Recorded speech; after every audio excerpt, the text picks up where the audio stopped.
Alrighty then. Good evening, everyone. Ooh, that's a little loud. Anyway, welcome back for more Pokemon Blaze Black and my final stream before I head off to Tokyo. Last time we started, well, I should say we started. Last time we had our first stream with my new save file and played through some of the catch-up. Did catch Baconator over here. My team is looking pretty good across the board. I do, in fact, need to catch some more Pokemon. Namely ones that I had caught in previous, in my original save file, but have not done so in this save file as yet. Did I think I beat up both of these guys, because I wanted to be able to safely get the Pokemon from rustling grass. I did not catch, no, I did catch Progunk last time, okay. There was something that I failed to get last time, and I don't remember what it was. Either way, magnitude.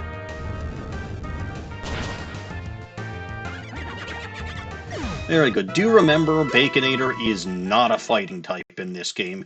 Instead is fire ground. We will verify that as well. Because I'm an idiot, PokeDelta. We've been over this. Also, after Snowy has asked a few times, and since Pokemon Crystal version is donezo over on the Bulbagarden channel, I am delighted to announce that as an experiment for this channel, I have a new channel point reward. And it's not gonna go poorly at all.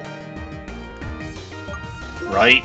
Y'all would never betray me like that, would you?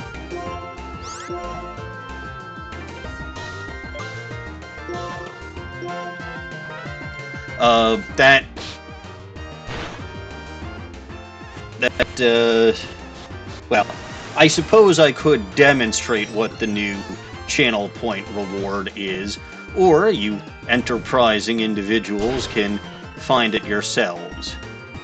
Oh hey, the Burmy lived. Maybe, PokeDelta? Maybe. That could be it, yes. Well, since the Burmy lived by like 1 HP, we will. Alright, we have our very first wheel spin. So here it is. And now, I have to do everything in my Manfred von Karma voice. That is definitely one of the things that will be on this list. So just for the record... Uh-oh, that is not going to be good. I did not mean to get the Burmy, but regardless, just for the record, most of the things that are on that list are ones that are channel point rewards on this channel already. The cost of the wheel spin is 300 channel points. That is more expensive than a little goblin knows best. However, it does not depend on a little goblin being present. Conversely, it is also less expensive than the least expensive reward on the list. And yes, Anatros, we must get to the chopper. There's always a chopper hanging around, especially when Manfred von Karma is around, because Manfred von Karma objects to this. Objection! I object to the fact that I accidentally knocked that Burmy out. This was not in the plan. But yes, most of the rewards that are on that Wheel of Pain are the stupid voices or the tsundere rewards, or other rewards like remove the glasses and so forth. Also, I can be a little noisy today since my wife is not here. And I forgot how few balls that I have. Yes, you heard that correctly. I, Manfred von Karma, have too few balls.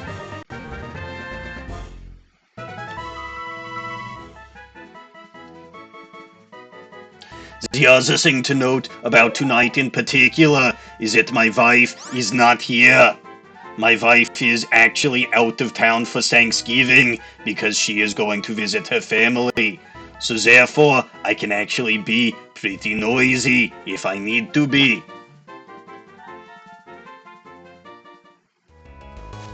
Anyway, there is also another reward on this on the wheel that I have given about a 1 in 50 chance of success, which is the Redhead Zelda Knife reward.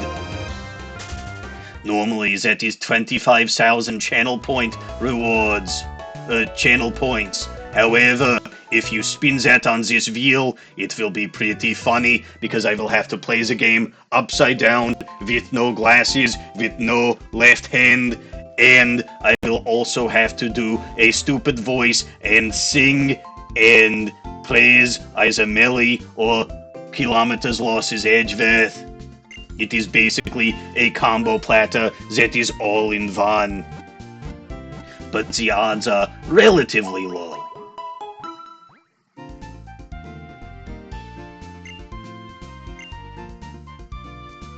Anyway, I require more balls, for I am Manfred von Karma. I can only afford 2 balls. This is very unfortunate. I also do not know why Twitch is having so many long ads lately. This makes 9 sense. I have not changed any of my settings recently, so it should not have all of these ads. These ads make me very sad because they remove my audience from me.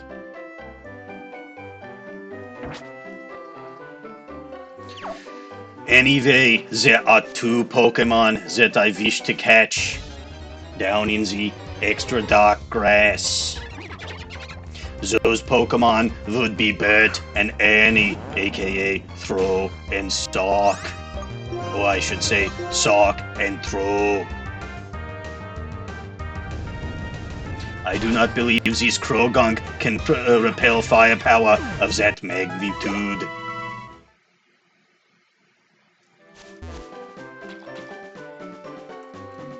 Anyway, I believe it has been 5 minutes or relatively close to it.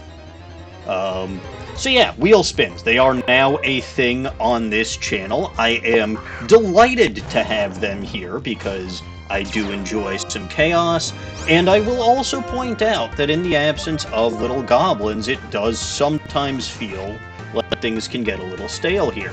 The thing about what I put on the wheel as far as wheel spins go, it's the channel point rewards that make sense regardless of the game that I am playing. Ergo, it's not going to be anything specific like select a Pokemon, it's not going to be anything specific like take that, or, you know, go wander, or go north, or anything like that. Because there are games where those particular rewards don't make sense. Now, there is always a chance. One of the things that I have on there is chat's choice. So we could theoretically have any channel point reward up to 5,000 points, which would include, in that case, ones particular to the game that I am playing. So yeah, it was a good idea. I couldn't do it while I had, while I had my wheel up on the Bulba Garden channel because, again, the wheel that I used for my Bulba Garden streams, for my Crystal streams, was the same widget that I used for my personal channel. There was no real way around that.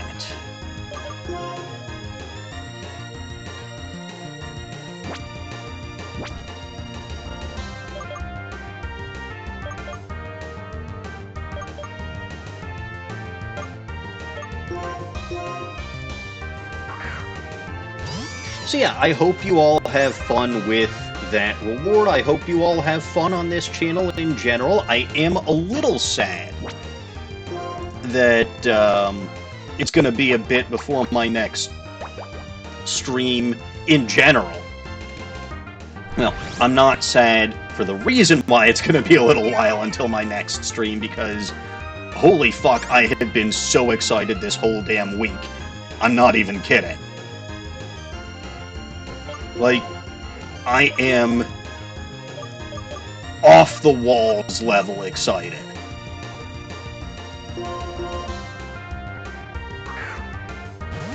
Anyway, I think I'm going to need to take on more trainers to get more money, to get more balls.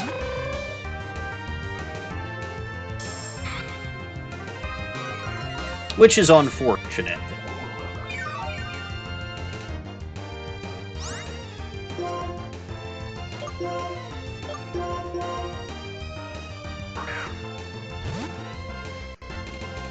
But yeah, so, you know, again, chaos is definitely something I think that you all are well aware of, that I enjoy and inflict on myself for whatever reason. Okay, if I don't catch it here, that's gonna be sad. Yes, Anatro's balls. Balls to the walls. Alright, good, we caught ourselves a sock.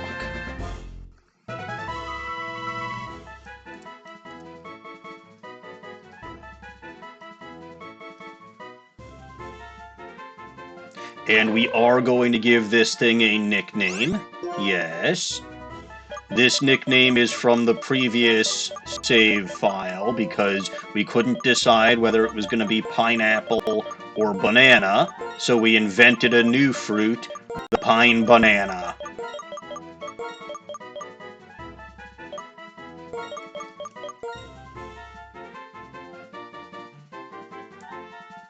Hopefully Sakurajima doesn't... I don't know who that is, or what that is. If that is a reference to something, I am blissfully unaware of that particular reference. Oops. Well, I didn't actually want to... Well, they're both Doduo.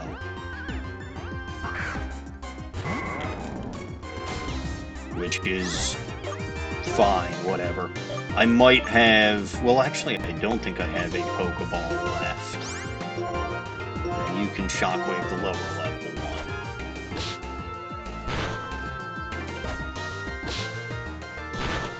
Oh yes, that's right, there was a volcanic eruption in Japan recently, wasn't there?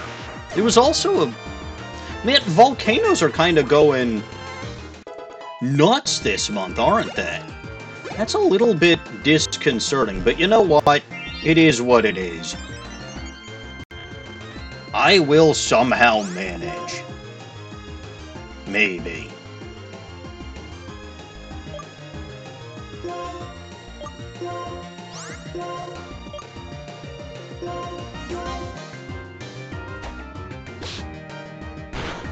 Ooh, that did... Yeah, that did much more than I wanted it to.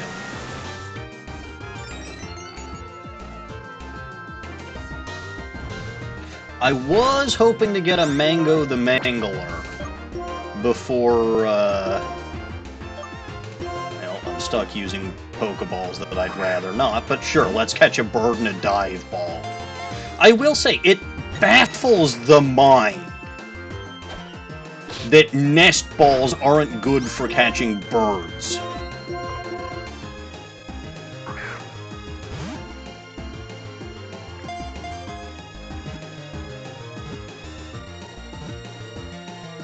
There we go. Wasted 2 dive balls, but that's number 67.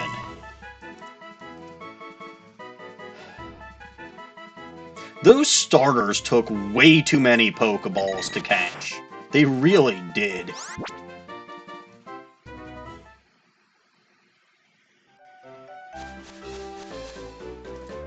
Alright, time to go heal up, then we go beat up some trainers. I still haven't battled N, by the way, so gotta do that.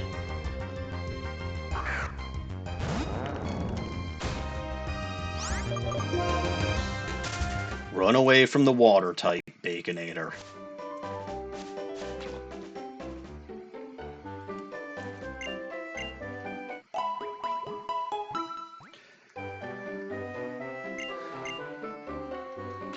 Alright. So let's battle some trainers. I need money. I need more Pokeballs. Because I need to catch another Mango. Snowy will be very upset if I don't catch another Mango. But yeah, speaking of Snowy, I think I mentioned this before. He was the reason why I decided to add... Well, okay, I think maybe a couple of you were asking for it, but Snowy was decidedly persistent in asking for wheel spins on this channel. And, well, yeah, I was delighted to comply. And I think, you know, again, I think I did this smart thing in putting it, as far as cost goes, higher than the Little Goblin Knows Best, but lower than anything that's on the wheel. So regardless of what you happen to spin that time, you do get a better deal, and it's just more randomness. Because randomness is fun. Snowy can, in fact, be incredibly persistent when it comes to ways to make me suffer, yes. But you know what? Welcome to sickbay, where a little suffering is good for the soul. Leonard McCoy.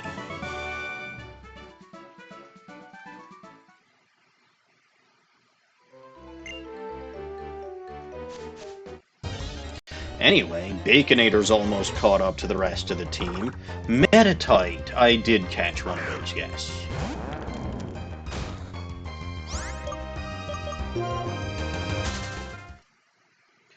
But yeah, no, I will beat up the fighting-type trainers up here, and I think they're the last ones that I can battle before I get to the gym.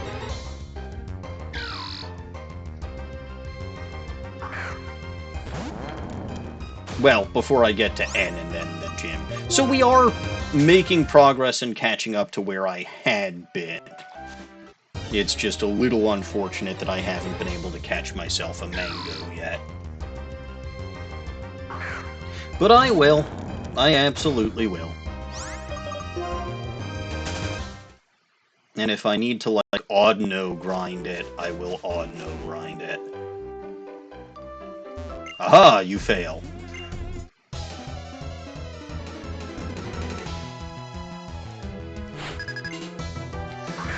And there's Machop.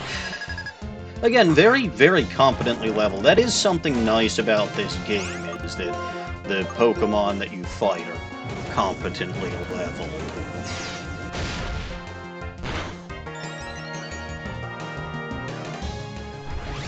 Focus energy, eh? You can get as pumped as you want. Now I'm at +2 speed. And you're KO, so how'd that strategy work? Hello, Snowy! I'm glad you came to say hi. And I figured you'd be doing that, so let's spin the wheel again. Round and round and round she goes. Where she stops is Tsundere for Melly. So you will notice that I weighted things a little bit on this wheel. And, you know, again, I decided to weigh Tsundere for Melly at a higher value than most other things, because of course Melly is glorious and fantastic and absolutely the best and adorable and a light of my life that I can never admit my feelings to because I am but a stupid Farfel muncher. All of the spins cause suffering, Snowy. All of them. I just weighted them based on how many channel points they would cost. So, you know, a 500 channel point reward is weighted slightly higher than a 1,000-point channel reward, or a 2,000 point, or the 5,000 ones, and then there is the 25,000 one there. but all of them do cause suffering. They're all basically already channel point rewards. But, you know, I shouldn't say that it's suffering, because it really feels good to get it off my chest how I feel about Melly and how glorious and marvelous and wonderful he is. So, it's not suffering, it's confession, and confession feels good. Confession feels... It literally lets me get stuff off my chest that I'm just too embarrassed to otherwise admit. So... yeah, it... Did I get myself... No, I did not get myself stuck. It's... okay, yeah, no, it absolutely is suffering, but... Melly...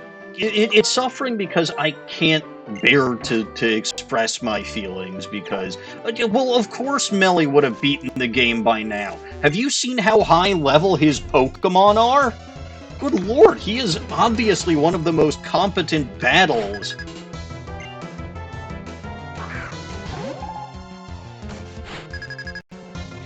Sorry, one of the most competent battlers in all of Hisui. Also, hi, Joe. Please note that I have a new channel point reward that I think is rather amusing. It's wheel spins. Yes, more wheel spins.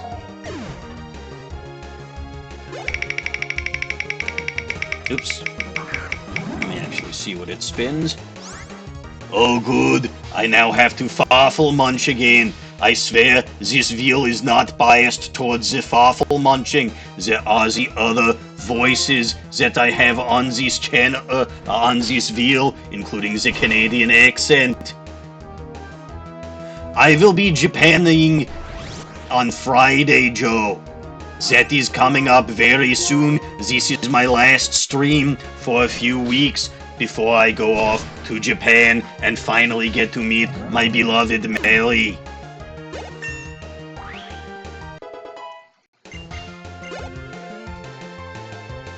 And yes, I fully believe that Snowy will... look at the facts, Poke Delta.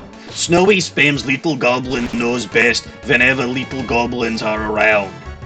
Snowy enjoys chaos, so Snowy will do whatever is necessary to cause chaos. In this case, the easiest way to cause chaos in absence of Little Goblins is to spin the wheel. Because wheel spins are definitively random, and people enjoy the chaos that they bring. Chaos is good, chaos is entertaining, and chaos can be very fun. We live for chaos on this channel, chaos and stupid voices. Or should I say, chaos and stupid farfel munching voices.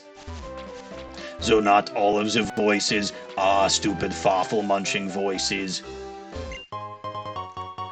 Hey look, another netball. That would be useful if I was trying to catch a bug, you stupid farfel munching game. However, I am looking to catch a buff judo guy.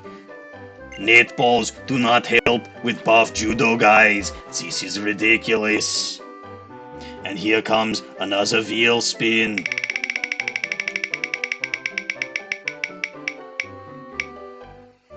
And now we have Tsundere for Edgeworth. Alas, it is not just Melly that I feel for. I do love Miles Edgeworth, who absolutely deserves to have the same initials as me, for he is glorious, he is the best attorney, he is the best person, he is undefeated, he is marvelous, and it is a shame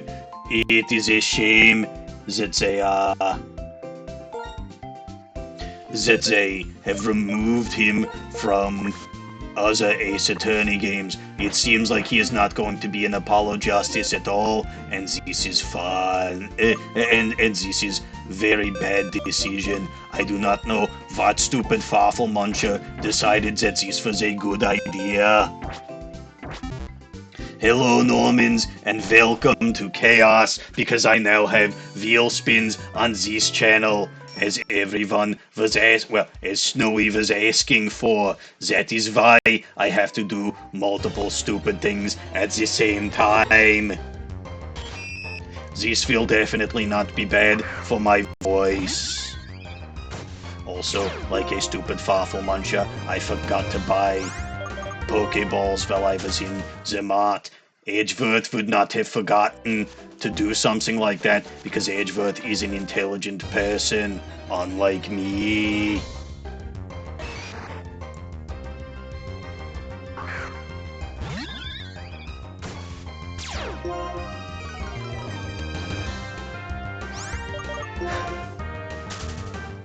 If this keeps up, by the way, yes, I was going to say, if this keeps up, by the way, I will absolutely need to get more water, but I do have plenty of water on hand. I shall take a drink now.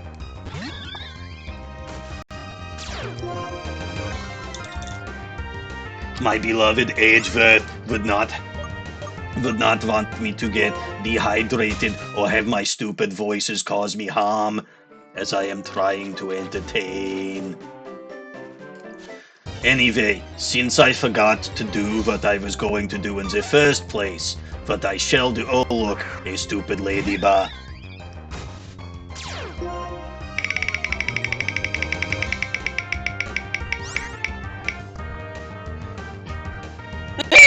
Well, now I gotta do the snipper whapper voice, because that is just what got spun on the wheel, you stupid snipper whapper. And when the wheel spins, I have to do whatever it says.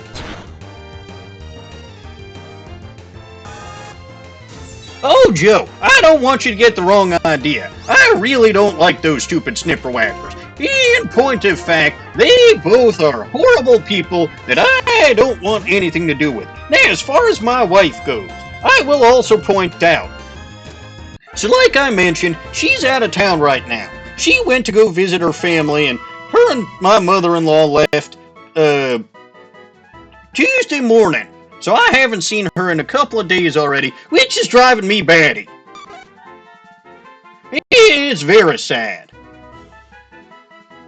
Oh, Snowy also, Norman's redeemed the second one. So, okay, I have to do another wheel spin. I didn't notice because those were back to back. But yes, let me do another wheel spin. Hang on just a moment. I will point out that if wheel spins have contradictory things, well, no, I guess it's tsundere for Millie. So I do have to be tsundere for Millie for this one, too. So Millie is absolutely fantastic, and he holds the keys to my heart. This old lady loves Millie. And unlike a tsundere, I am not afraid to admit it, because only stupid farfel munchers don't admit how they feel. But yeah, no, if the wheel comes up with contradictory redemptions, like a snipper whapper and a stupid farfel muncher, then I will have to do back-to-back voices of the snipper whapper voice, then the stupid farfel muncher voice. So it's effectively 10 minutes worth of stupid content. Because it does occur to me that I've got a bunch of stupid voices on this wheel.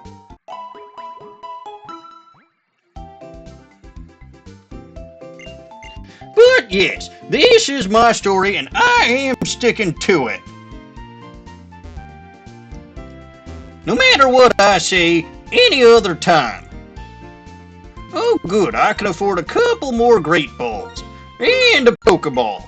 But before I buy a Pokeball, I must spin the wheel again. Spin the wheel again. Always round and round and round it goes. Where it stops is no left hand. Well now, I'm gonna go get my brace back because I now can't play the game using my left hand. And for something like this, that is very debilitating because all of the buttons are on the left side of the computer. I have to use the A, the S, the Z, and the X buttons. And that's horrible. Because all of those are on the left side of the keyboard, and I can't do shit about, well, okay, technically I can, but it makes it very difficult. So alright, let's continue. Yeah, we're gonna do some selling.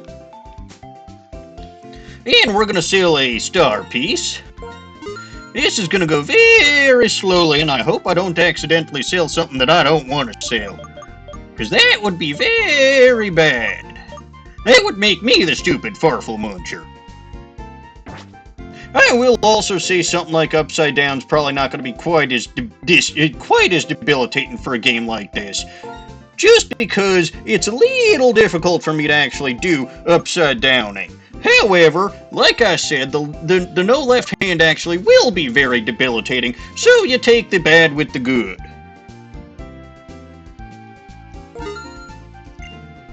PokeDelta, I'm too stupid to set up a regular controller to connect to my computer.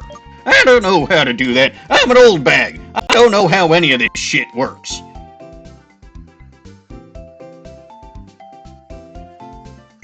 Also, I'm sorry that this is an overstimulating stream. I will say that, at least for now, the wheel spins are an experiment. We'll see how well they go, we'll see how well people like them. If people don't like them, I can always remove them. If people enjoy them, I will keep them, but I may have to put a cooldown on it.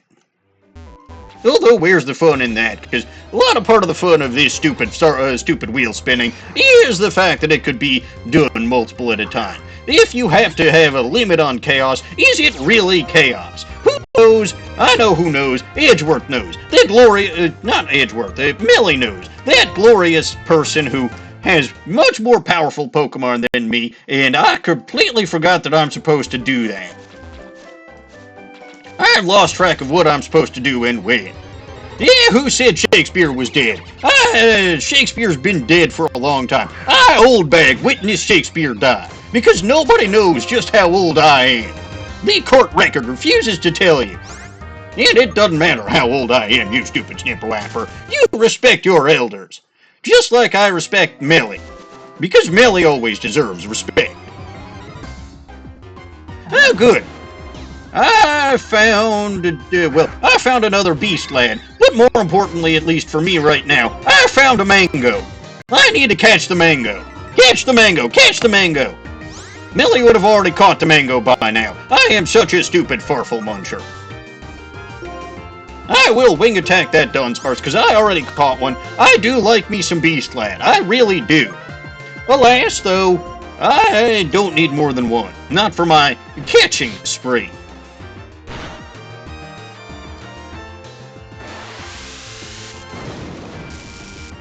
Oh, come on, you two. Couldn't even knock out a Dunsparce in one. Well, alright, Dunsparce is very powerful, as Beast Lad has proven multiple times.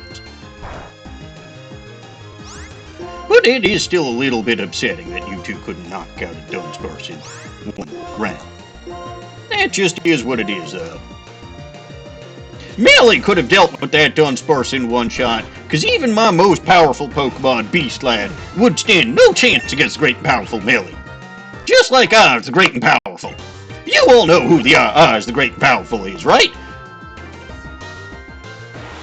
If you don't know who Oz the Great and Powerful is, I don't know what to tell you. You're just a silly, stupid, farfel muncher if you don't know that. Or a silly snipperwapper who's never been out of your own room. Well, okay, maybe that's a little harsh. Anyway, I'm going to use Shockwave again.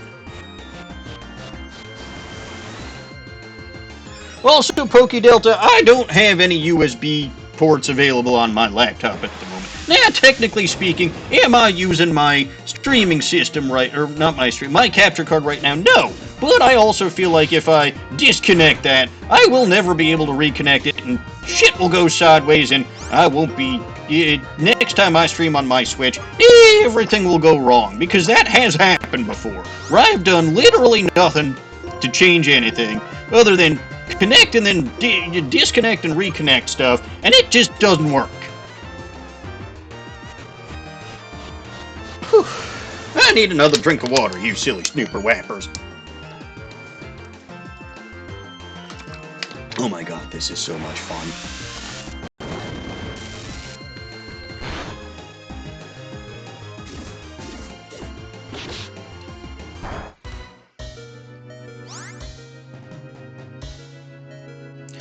Alright, time to catch this stupid mango.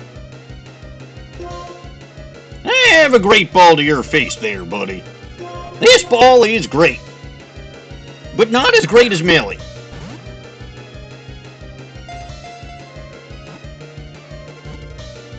I really do need to keep track of timing on this, though. Do you remember to disconnect before unplugging the device? I think so?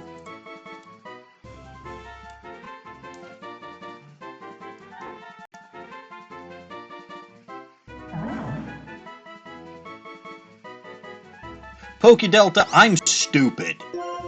I may have mentioned this before. Well, okay, maybe not stupid, but, like, I don't know how a lot of this stuff works. I really don't.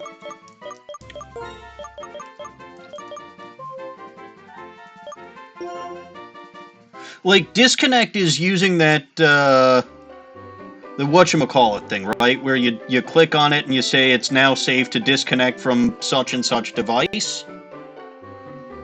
Like I do with USBs, or not USBs, with, yeah, USBs and other such stuff.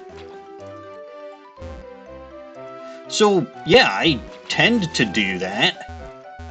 Maybe I forget once in a while, but not every time. Also, I think it's been 5 minutes. Oh yeah, it has been 5 minutes.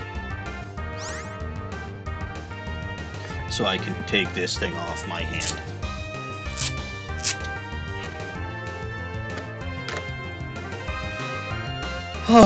Welcome back, left hand.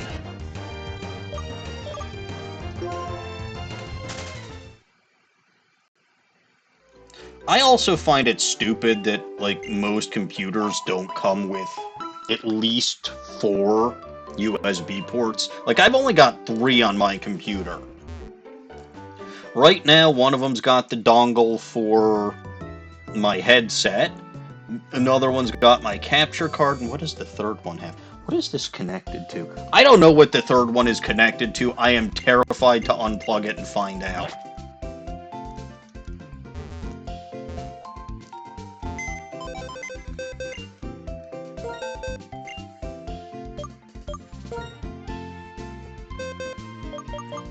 That is another thing. Do I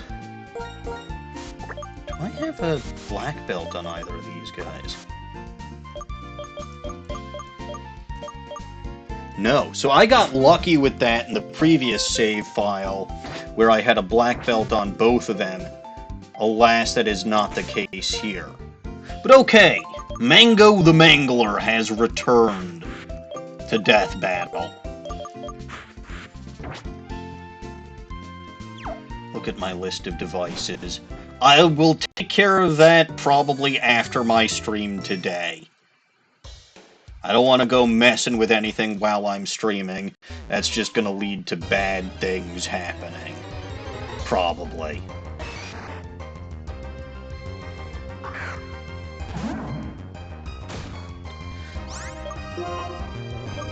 And I forgot how bad your moveset is when you start out there, Mango.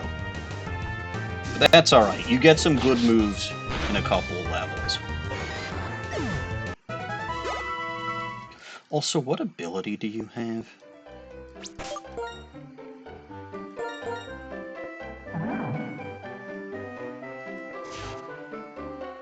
Guts. Docile. A docile mangler. That's something. Alright, let's odd-no train this up a bit. And then it's gym time. Well, then it's end time, then it's gym time.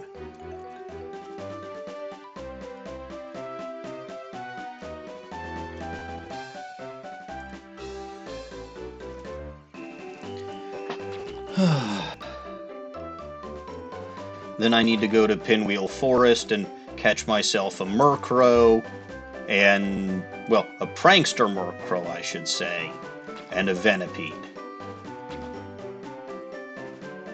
Is there another? No, I think those were the ones that I changed out.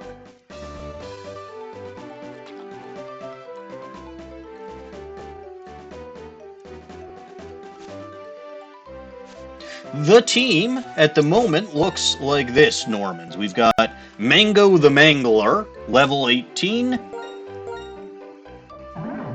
who is going to be my ace against Lenora, because he should be, since that was how I took on Lenora the first time.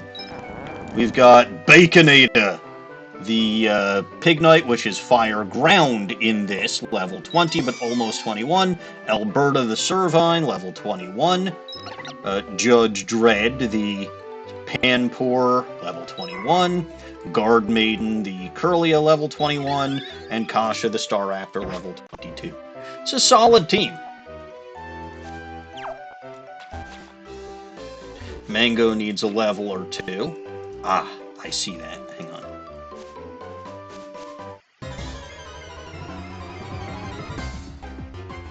A Torchic. Another Torchic! I swear!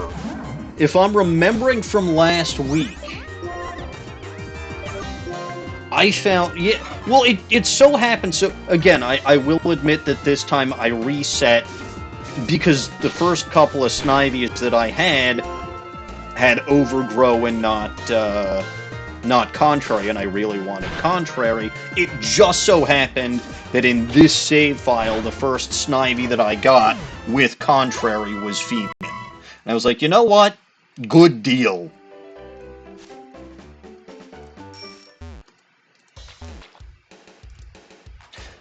Yeah, 4 Torchics before a... Well, okay, maybe not before a single Tepig, but before a Tepig that actually had adaptability. I'm not surprised that the Tepig with adaptability ended up being male. But I do need to catch, or I will catch, Venipede and Prankster Murkrow in the forest. I do know where I can get a Dusk Stone. Dusk Stones I can get from Dusk Stones I can get from Dust Clouds. Boy, it's a good thing I didn't have to do a stupid voice while saying that line. Which I can get from, at least for the moment, that the cave where I battled Team Plasma in with Charon. I don't even remember. Wellspring Cave, that's the one. And basically any other cave, but Wellspring Cave is the only one that I have seen thus far. And I haven't really caught a ton of Pokemon there either. I see that rustling grass.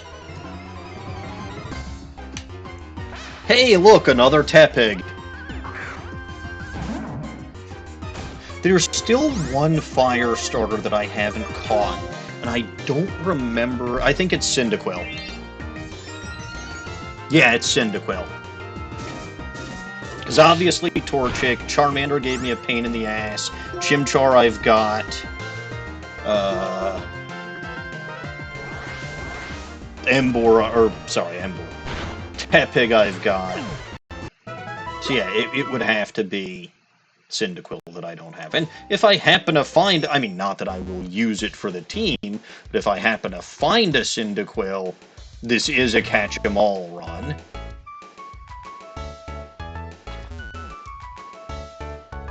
Did I KO? I don't remember. I accidentally KO a lot of shit, Pokedelta. Pretty sure I accidentally KO'd a female Mudkip last time, too. Also, God help me when I come back from my trip, and I don't remember where I am in Apollo Justice or in this game.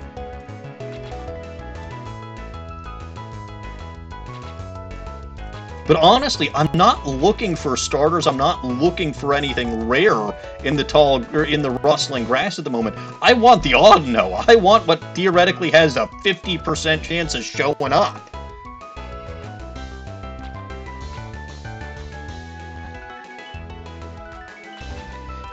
Look, I don't know why.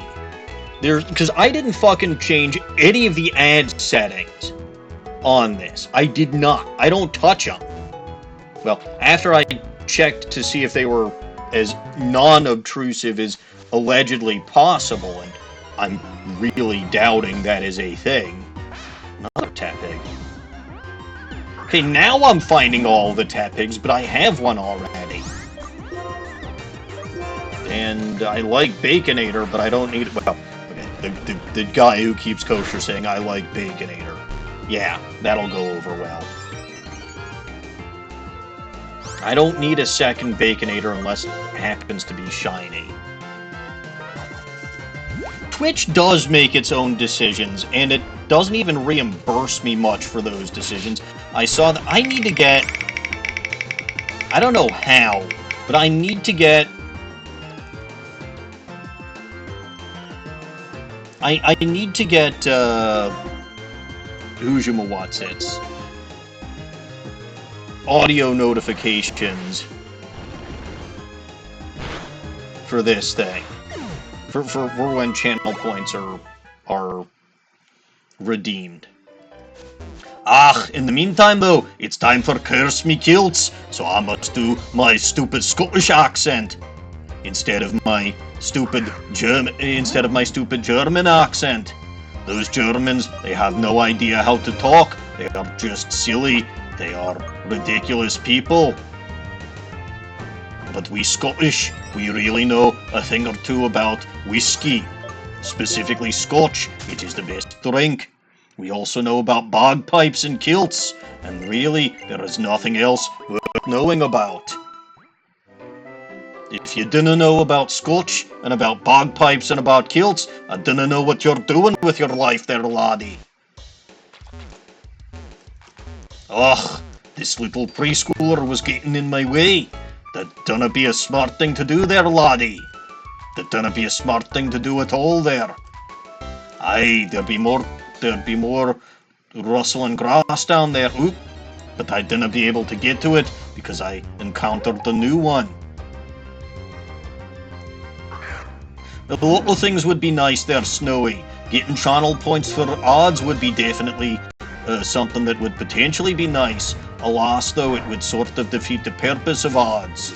Although, to be fair, since odds only show up once someone hits the affiliate status, and you get channel point rewards for something like that, I do think it would be nice if viewers would get double channel points for viewing or being forced to view odds, because I cannot turn them off. At least I'm pretty sure I cannot turn them off.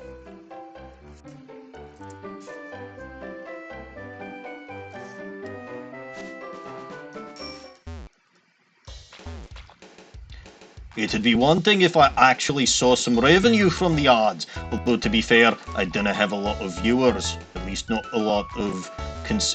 I have a few consistent viewers, but alas, I didn't have a ton of actual numerical viewers. Most of my streams, I'm lucky if I have double-digit people watching when I'm streaming. Which is fine. I didn't care how many people I'm entertaining as long as I'm entertaining someone and they enjoy me content. Aye, there be the odd no that I was waiting for. It's a tragedy that I didn't find it sooner. This should be a good way to do some leveling. Alas, your encore was destined to fail, since Vital Throw is a move that always goes second there, lassie. Aye, but this time it will succeed. Alas for you, I was already planning on using Vital Throw again. So you truly were a stupid fartful muncher a stupid fartful muncher. Aye, a double level up on Mongo. This'll be particularly helpful. In point of fact, I think with that double level up, we are prepared to take on N and the gym. This will be a bonny good time for us, lads.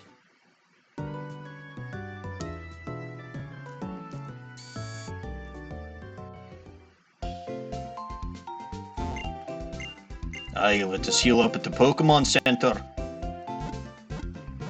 And then I shall practice my kazoo playing before I can start with the bagpipes. I didn't be good enough to play the bagpipes.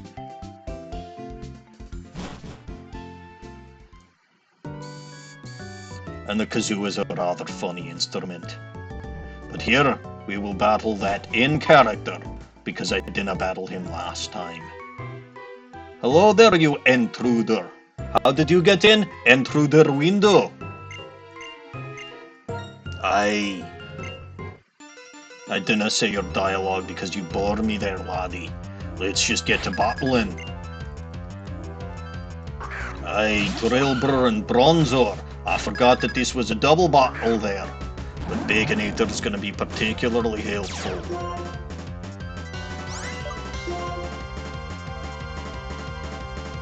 Let us use Vital Throw on the Drillbur. And Flame Charge on the Bronzor.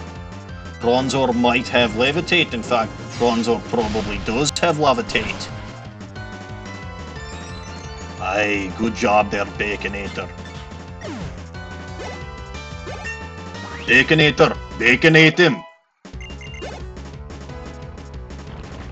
Aye, that is unfortunate. I believe that I can do Magnitude and it will hit the Drillbur, although to be fair, by the time the Drillbur comes out, it'll be too late. Aye, let's just use a Magnitude on everything.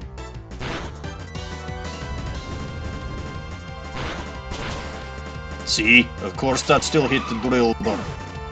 Magnitude works.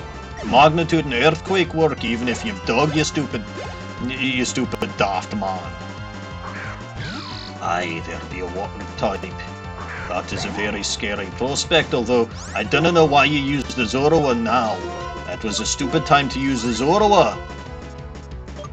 You can use Arm Thrust on the Zoroa.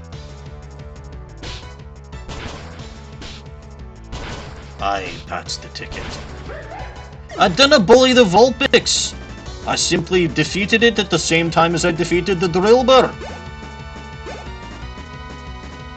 Aye, that's gonna hurt. Aye, that didn't hurt as much as I thought it would. Aye, Timple hung on by 1 HP. That is unfortunate. But we can defeat it with a simple Ember at this point. That is bullying, Snowy. Deliberately taking it out with the weakest move that I had. You cannot see the future yet? Well, that just means you're as blind as a bat.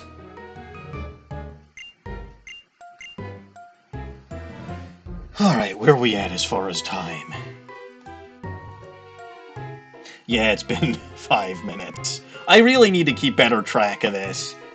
Then again, if I kept better track of this, it would be probably a little less funny.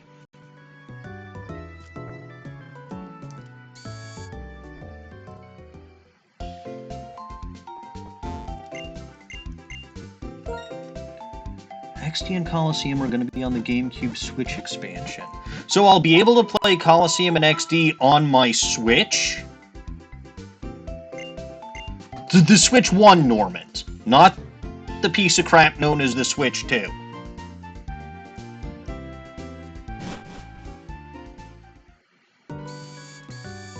Although, I will say, if the Switch 2 was decidedly cheaper in Japan, I might have been inclined to maybe get one while I was there. But it's not cheaper in Japan, so it is still not worth my time.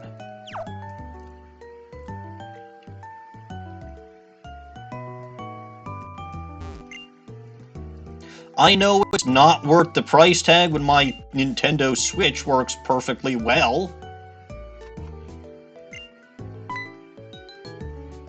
The only problem with games or performance problems that I've had with games on the Switch are problems with the games themselves, like Scarlet and Violet.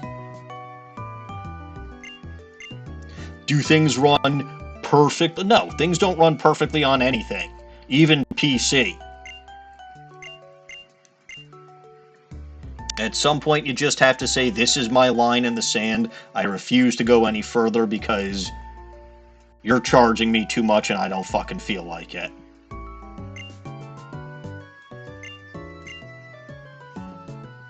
Well, that sounds like a them problem. Although at some point I feel like I'm going to run out of content that I'll be able to stream on Bulba Garden if I just stick to my no Nintendo Switch 2, but I don't give a fuck, that's a problem for another day.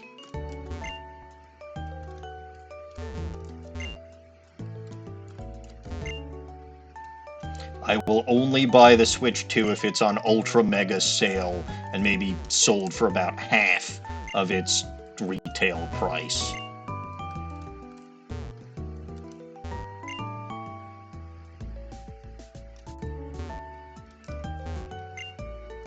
I'm sure this rock here will never be important, by the way. Snowy, don't snap your Switch in half. Oh, I doubt Gen 10's gonna be on the Nintendo Switch 1. They've decided to move on, and I find it silly, but it's always to be expected, right? They went from, and to be fair, right, they went from the Game Boy to the Game Boy Color to the DS, well, to the Game Boy Advanced, to the DS, to the 3DS, to the Switch. Give it to someone or sell it to someone who will appreciate it, Snowy. Seriously. There probably still are plenty of people out there who will appreciate your Nintendo Switch 1, and you might be able to make a few bucks for it. By the way, I rewatched the footage. This guy does not start with a pat track. Why is that important? That's important because they didn't change the clues on the books, so the second clue, or sorry, the clue in the first book is, what Pokemon did you first see when you got here? Well, Apom is not on any list.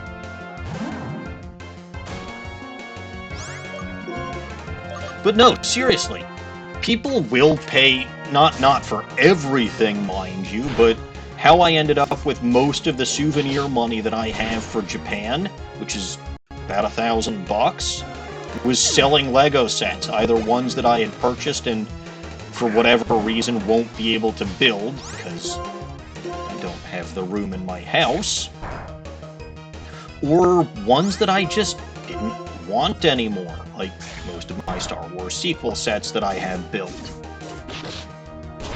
I got rid of that stupid First Order AT-AT, the laughable First Order Star Destroyer. That's right, I remember Revenge. I'm getting to buy for Revenge. The Force Awakens Millennium Falcon and Kylo Ren's TIE Fighter. All of that crap I was not using and it wasn't even giving me joy anymore, so...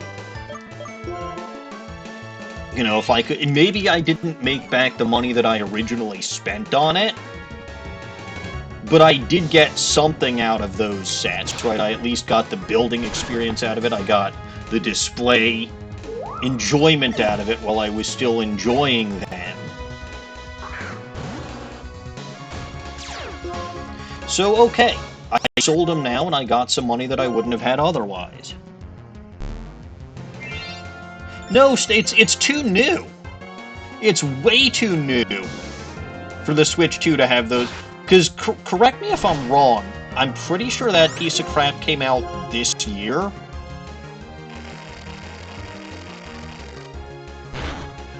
Did 2025 has been an extremely long year. Like, it has been... If there was ever going to be a year that gave me gray hair, it probably would have been this year. Not since 2011 have I had a year that's been as bad. And again, just like 2011, most of the year was bad and it ends on a good note. This year is bad.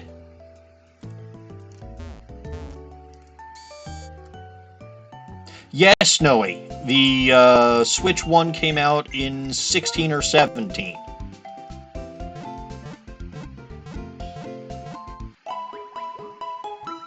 I am aware of that.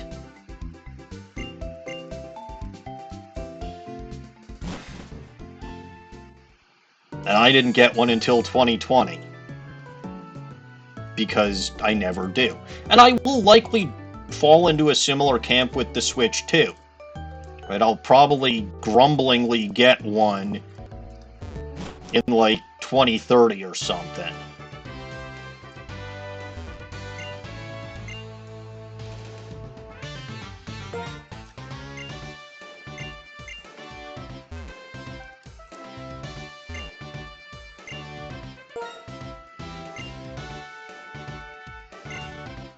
Yeah, 2017, I was right.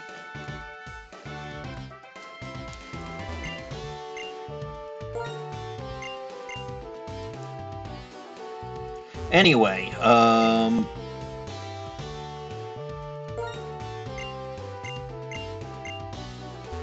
what was I saying? I don't even remember what I was saying.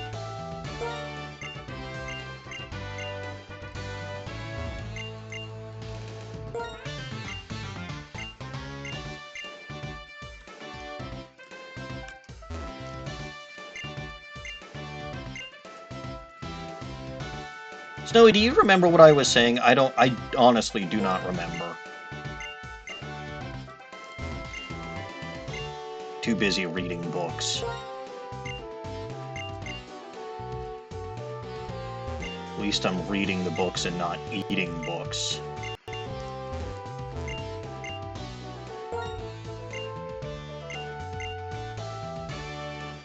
Yeah, no, that's literally the only reason that I will get a Nintendo Switch 2 would be because I'll probably run out of content at some point for Bulba Garden if I just stick to my 3DS and my Switch 1. See, it's what is the first Pokemon you encountered when getting into this gym? It was Apom in this, but of course in the original game it was Patrat, and honestly, since the other three are starters, it's no contest.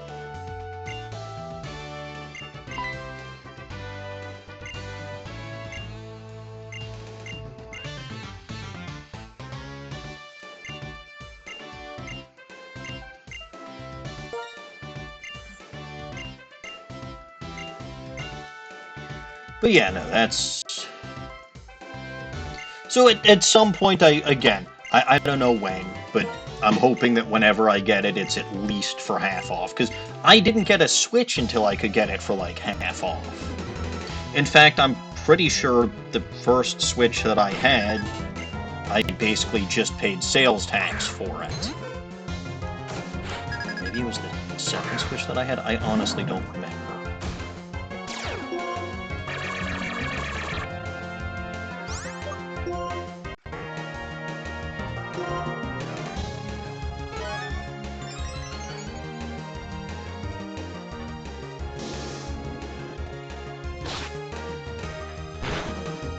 I mean, I'll be honest, Snowy. I'm perfectly content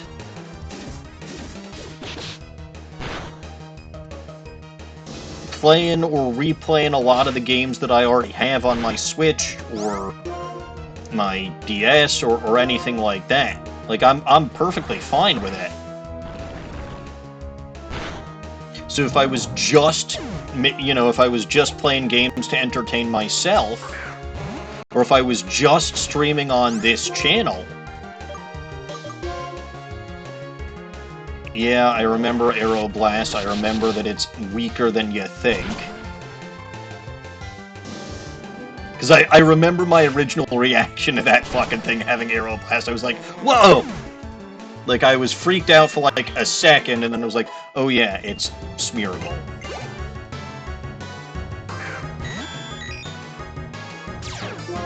But, like, there's plenty of content that I can make for this channel. There's plenty of content that I can...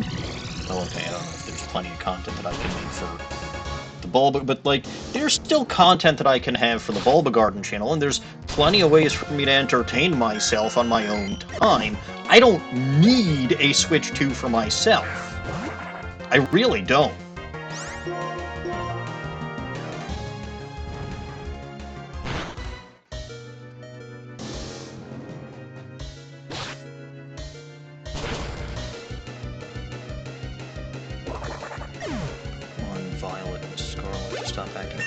I mean, gaming is in fact an inconvenient... Like, the console was sleeping before you stuck a cartridge in it and decided to play something.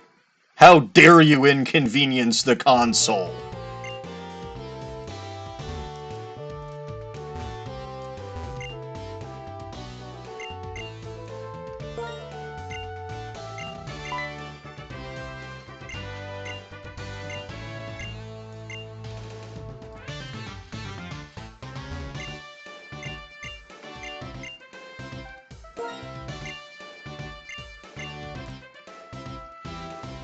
I'm actually joking. Consoles literally exist just so that you can play games on them. And quite frankly, I really do enjoy gaming. And you're not wrong, Snowy. I do think... Well, okay, I do think Scarlet and Violet would be more enjoyable if they didn't have a lot of the fucking problems that they have. And those are absolutely performance problems. But those problems did not need to upgrade to a whole new fucking console to fix.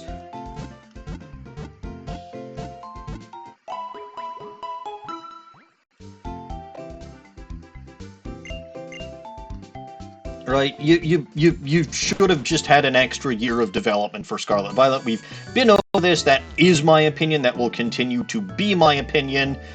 Also, that the open world was basically just a big fucking detractor. And it's... I don't know if it's anybody's fault in particular, but...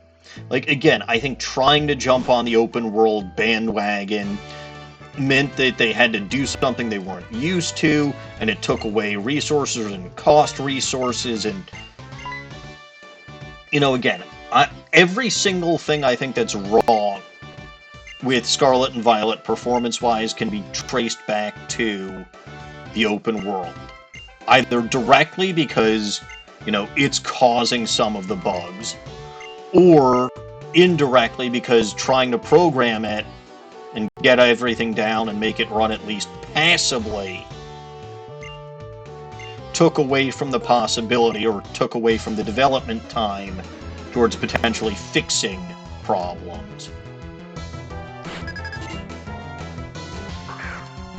But that's just me. And my opinion really doesn't matter much now, does it?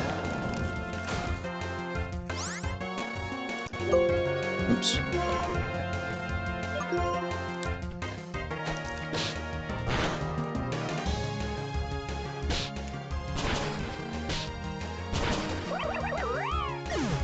Alright, down goes the Baneri. Baconator! Baconate 'em! Jigglypuff.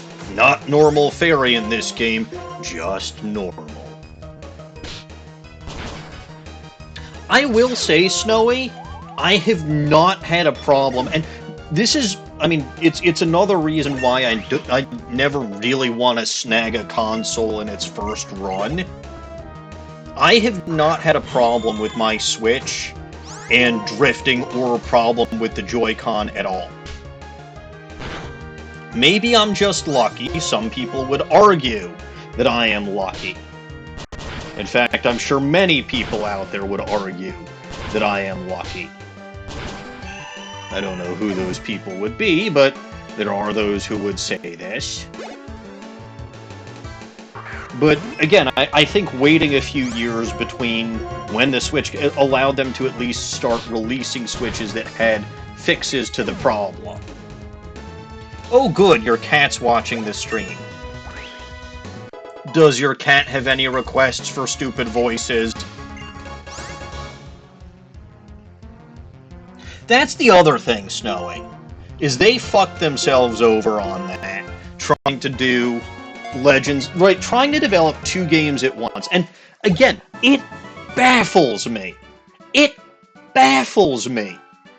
The release schedule of Scarlet Violet, or of Brilliant Diamond, Shining Pearl, Legends Arceus, and Scarlet Violet.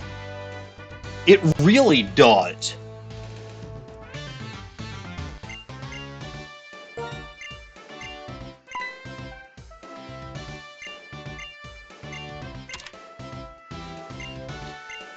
Oh hey, speaking of Switches, there was one under the book. That's fantastic.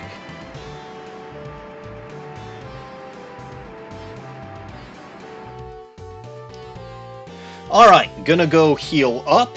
If memory serves, she's got... Well, I know that hers is a double battle.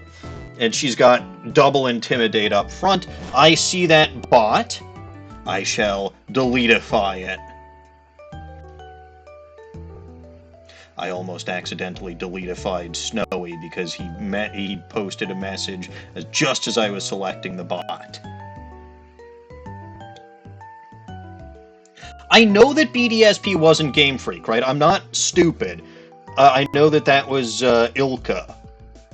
But it still baffles me why I said, I don't know why Game Freak tried to make 2 games at the same time. Legends Arceus and Scarlet Violet. Right? I know Brilliant Diamond Shining Pearl was Ilka. But it still confuses the shit out of me why they released Legends like 2 months after.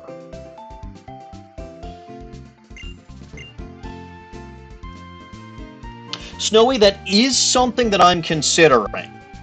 I will say that I am considering, but like, it would probably have to be a volunteer, because I get barely any revenue, which is fine. I don't do this for the revenue. I do this because it's fun and because I enjoy entertaining people. But like, that does mean that I can't pay people if I end up with moderators.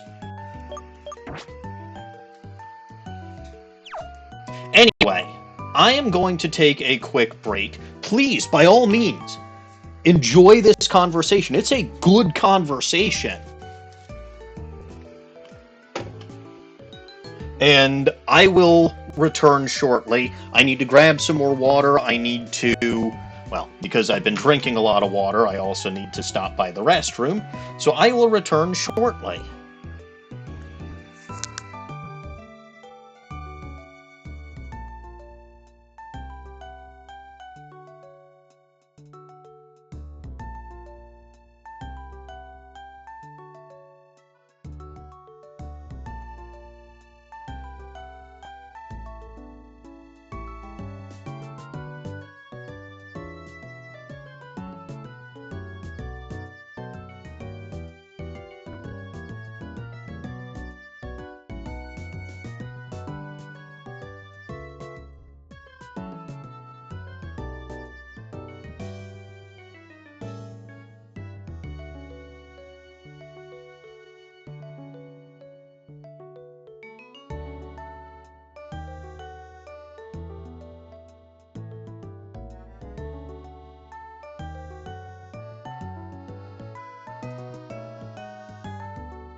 Alright, I'm back.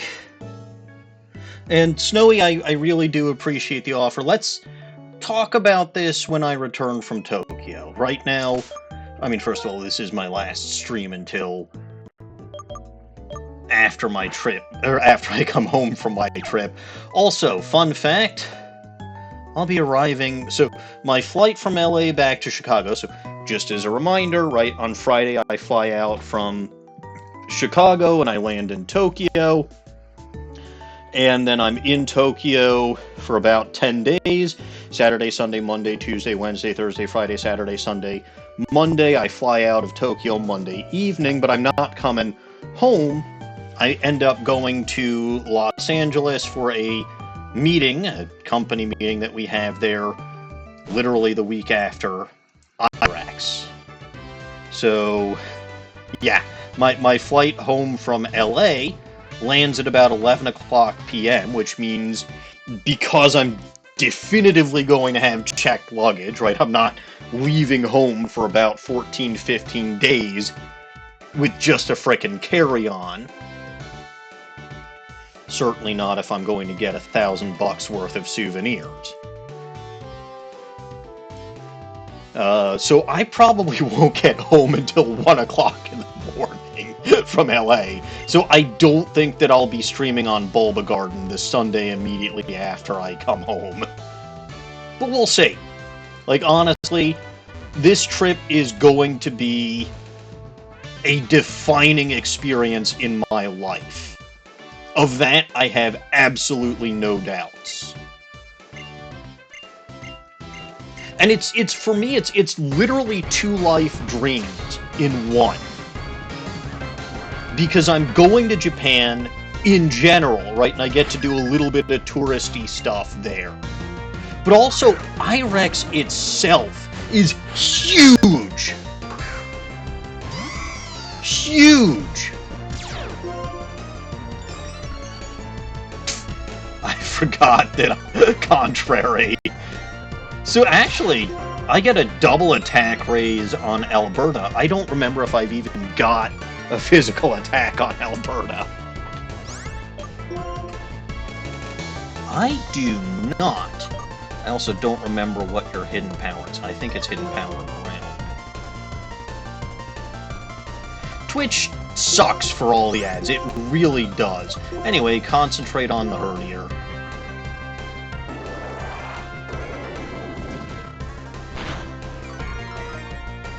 I wonder if... maybe I can roll ads.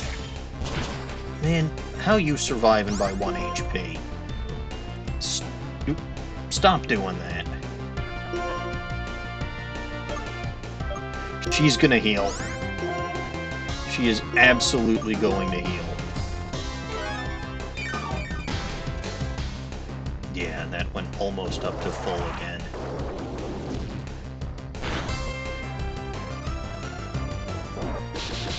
Retaliate without the boost. Down it goes with the critical hit. Good job, Guard Maiden. There comes Watchog.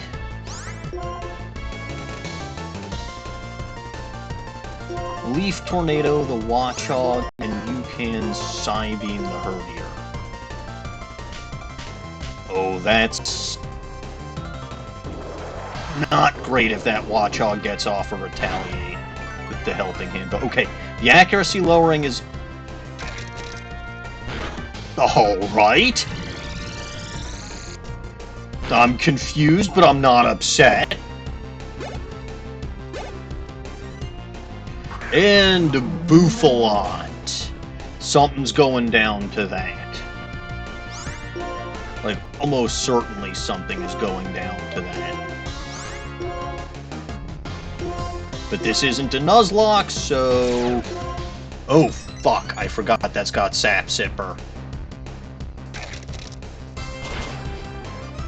Possibly because Albert didn't last this long. Alright, well, I got a double knockout there, so time for Mango the Mangler. What do you mean Baconator can't be... Oh.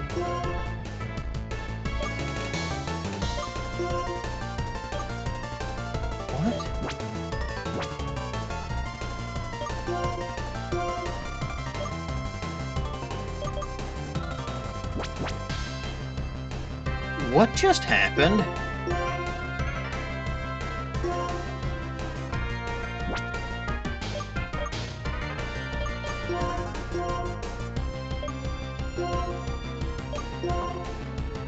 I think I got a problem.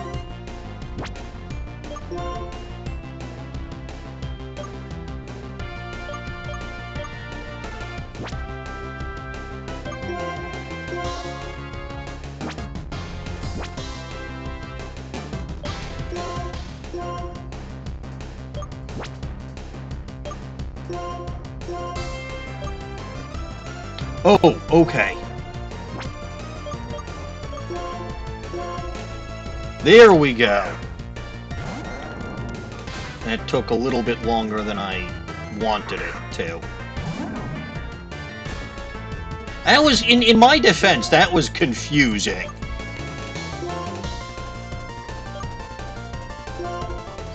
No, wait a minute. You go for the Bouffalante. You both go for the Bouffalante.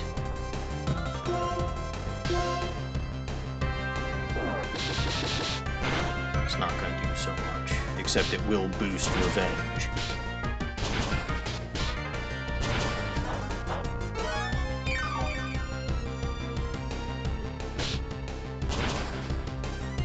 Alright, you should be... Yeah, hopefully this revenge mangles that thing. Beautiful. Good job, Mango the Mangler. Oh, she's got another one. Alright, well, you can take out the Furret, and you can revenge on the Watchog. Well, alright. Furret's gonna get everything.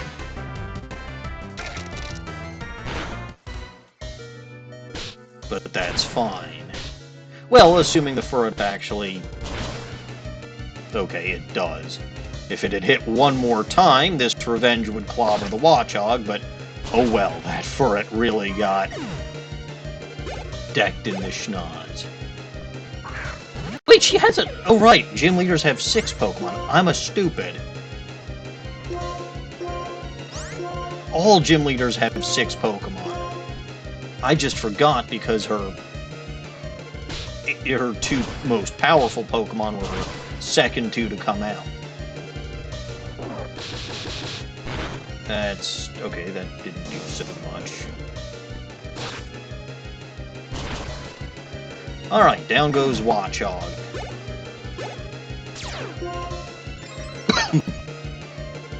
Attack rose sharply. Speed fell. Okay. That might be what I needed, because that thing was fast.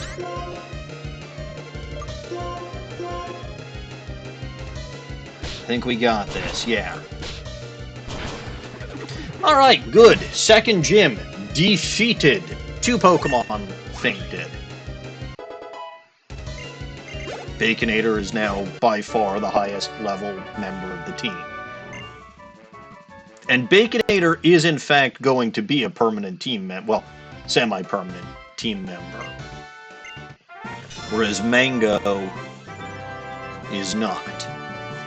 Mango is basically just for this gym.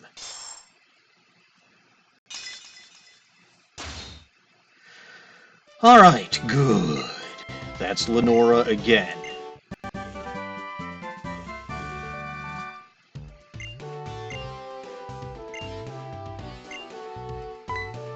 And here comes Hawes. Mango should be permanent. I'd be more inclined to use Pine Banana as a permanent team member than Mango. Just as far as my preference between Sock and Throw. But if I go for a fighting type, it's probably going to be... Well, I don't know, actually. I'd have to think about that.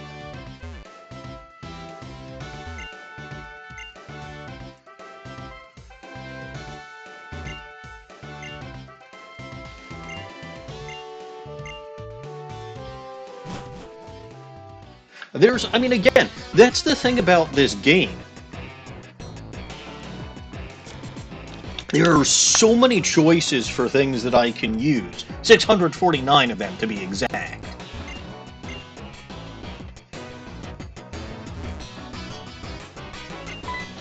Alright, here's Team Plasma. There's another wheel spin, and I really, really do need an audio cue. I'll have to work on setting that up. Oh, okay, so that's VC Guest's Choice, which there is none, so that's a respin. But that came close. That almost hit the Redhead Zelda knife. Aye, it's Curse Me Kilts again. Lot of stupid voices on this one, so that didn't surprise me too much. But aye, we Team Plasma claim this museum's Dragon Skull in the name of Pokemon Liberace. To show you that we're serious, we'll steal it right before your very eyes. Except we didn't do that because we use a smokescreen. Plasma. Aye, Redhead Zelda Knife is basically a super combo plotter. If I got Redhead Zelda Knife, which is about a 1 in 50 chance on this wheel, I'd have to do a stupid voice, I'd have to beat Tsundere either for melee or Edgeworth, I'd have to play the game upside down without my glasses and with no left hand. So it's a super combo plotter. And it would give you literally, well, not literally everything on the wheel as it stood, but it would give you basically one of everything on the wheel. That's why it's only 1 in 50 chance. But basically it's meant to emulate the Redhead Zelda Knife reward on my channel, which is basically you can make pretty much any demand that you want from me. If you redeem that, that's why it's a fairly expensive reward, and I've got lots of less expensive and very hilarious rewards as it stands. So, then I think most people will have 25,000 channel points to redeem for it. But okay, we're here again at last.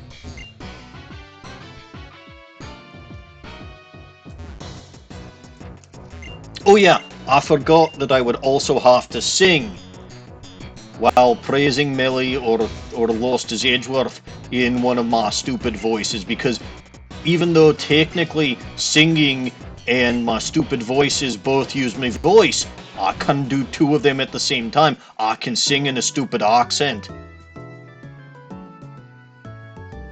Hey, here comes Berg.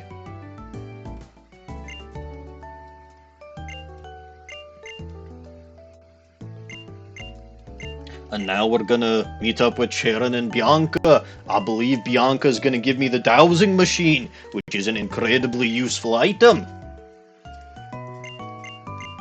Aye, these are me friends. The lassie be Bianca and the laddie be Sharon. Now we go off to the Pinwheel Forest, and it'd be time for me to catch Murkrow and Venipede. But yeah, here's the dowsing machine, which again is an incredibly useful item.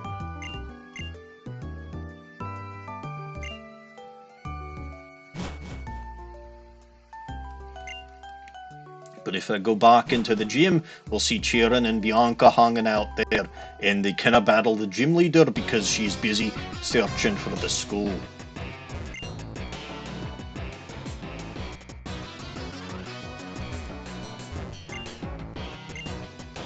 Aye, that be your biggest problem, is that you kinda battle the gym leader. You're bothered by that. I have no sense of decency there, laddie.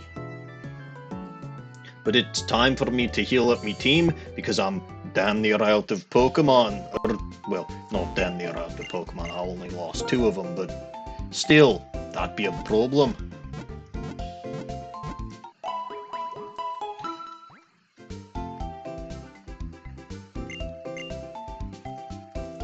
So now I will deposit Mango the Mangler.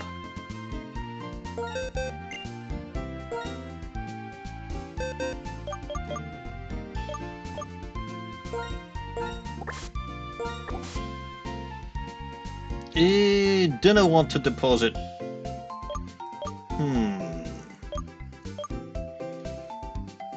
I dinna want to deposit Staravia yet. Though I will wait until I find Prankster Merkro.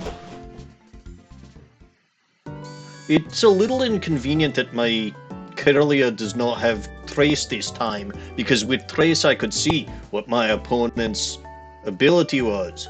Here I kinda have to guess, and that never ends well.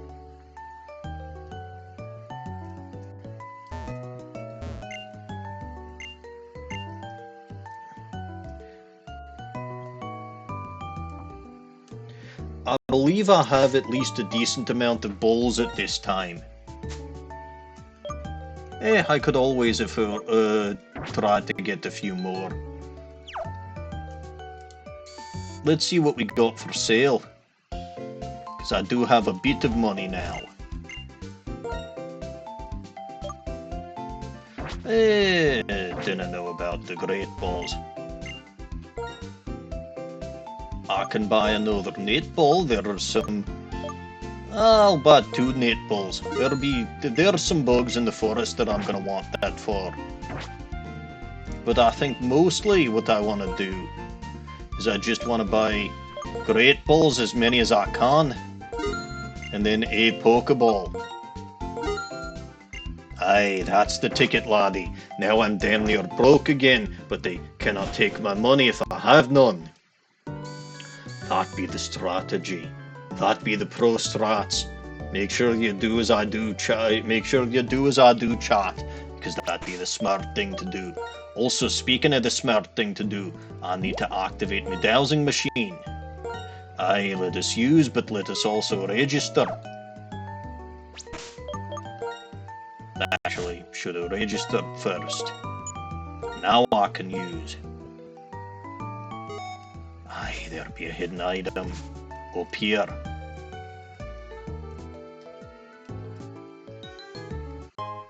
An Ultra Ball. That's a particularly helpful item for me.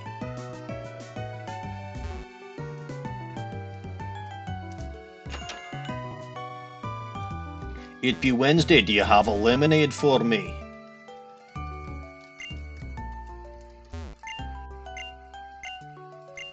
Aye, it be soda pop, not lemonade. I forgot.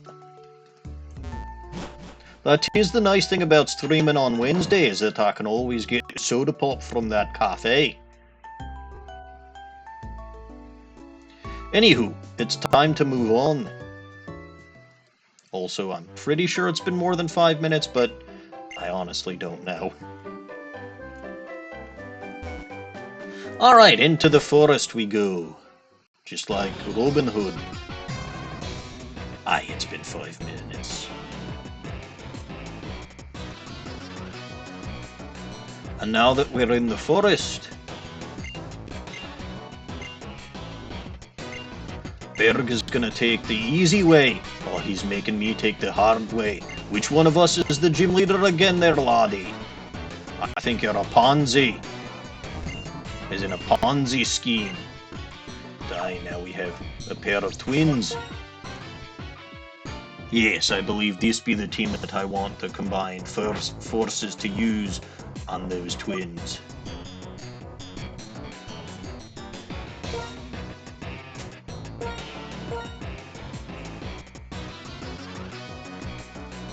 Here we go, pair of twins, pair of aces. I don't remember, I think they have Sewaddle.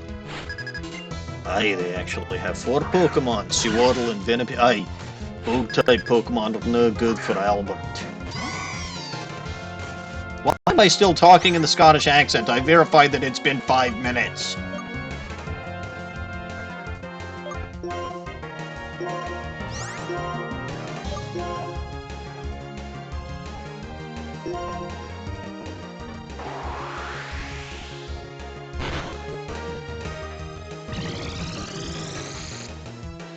Get rid of that Venipede. Venipede good.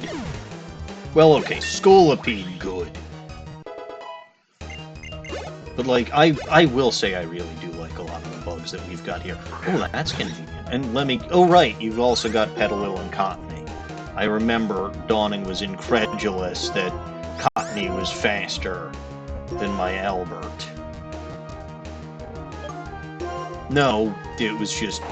It had,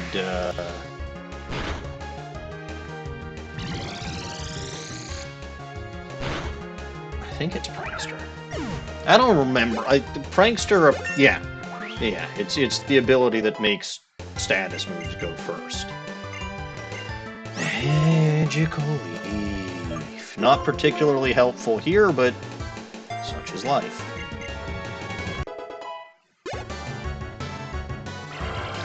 Synthesis. Synthesize D's.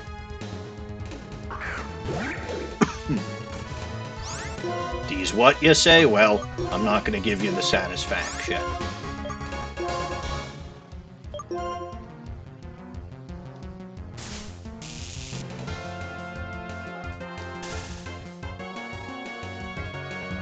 And that's not great.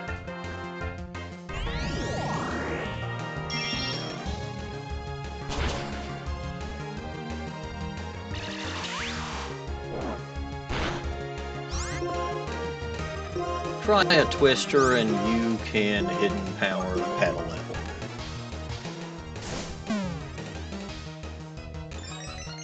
Haha, you fail. You rose my speed sharply. That sounds like a pain.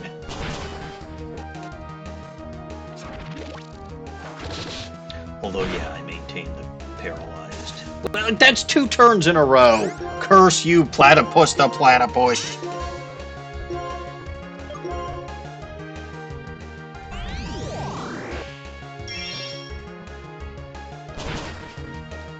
Wait, there's no Platypus here. It's fine. Probably. Alright, Twin Mayonnaise. Mayonnaise! Who names their kid Mayo? Nobody! I think that was commented on last time. Wait, so this one actually brings up a legitimate strategy.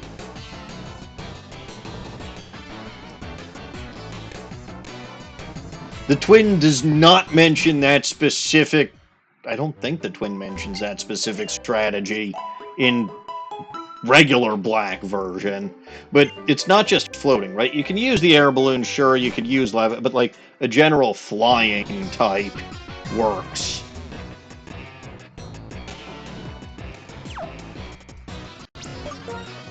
Let's see. Alright. Judge Dredd's level 21. And I don't know why I'm keeping Dredd. I really don't.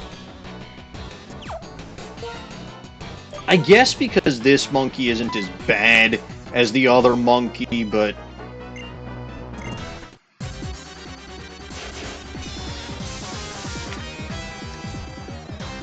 It's still a frickin' monkey, and I really, really do not like those.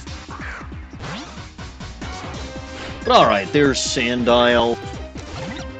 And it's time for a Scald. So we can deal with that. If memory serves, you ended up with the Hidden Power Dragon this time. Like, I'm pretty sure, and I think this is just sheer coincidence, I'm pretty sure my Pokemon just switched who had what type Hidden Power between the first save file and the second one. Which is sheer coincidence. But does mean that Hidden Power no longer overlaps with Acrobatics.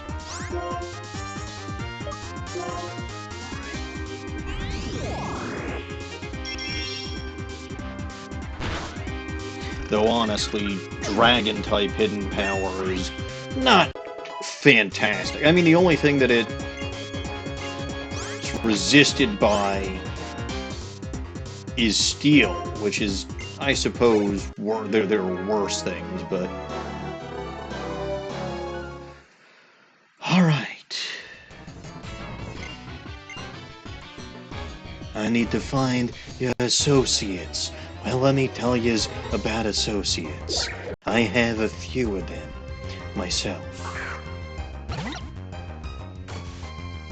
I won't be catching anything up until... So, I have lots of new Pokemon that I can catch here. But because I actually have a couple of Pokemon in mind for the team, including and I have an empty spot in my party right now, I just want to... There we go. Okay, Murkrow. Might have Super Luck, might have Prankster. So here's what I'm gonna do.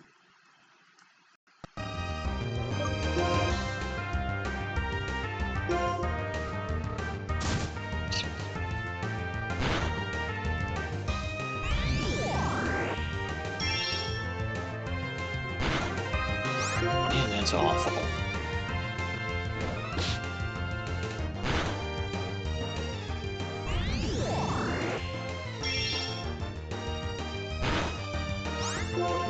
I think I can get it one more time. Maybe.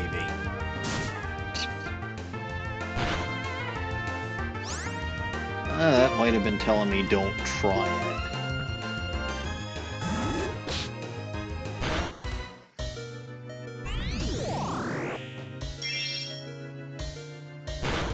Ooh, good. I'm glad I tried it. Let's Great Ball it. I think Murkrow doesn't have the best catch rate. So I was right.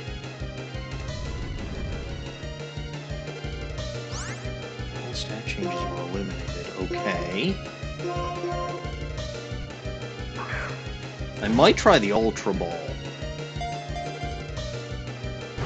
Man, not even a shake.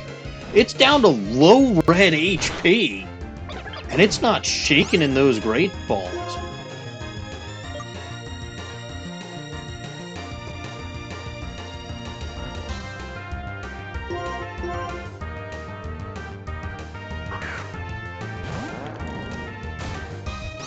Fine. Ultra Ball kind of goes with your color scheme anyway. Black and yellow, black and yellow. Not even a shake with that either. Good, watch how this one doesn't even have the ability that I'm looking for. A Pokeball?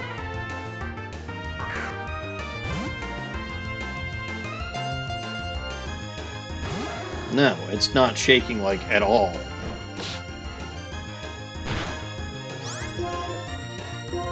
I don't think it's shaken a single time in any ball that I threw at it. Ridiculous.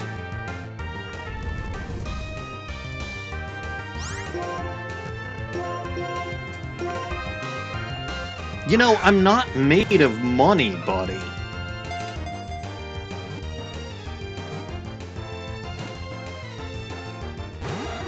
I was gonna say, did complaining about financial problems get this thing to actually catch? At least it shook, but like, watch it not shake at all this time. I'm gonna be mad.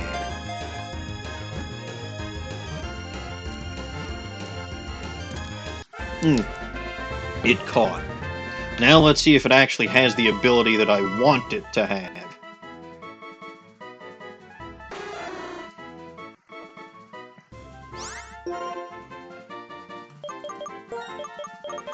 Because if it doesn't have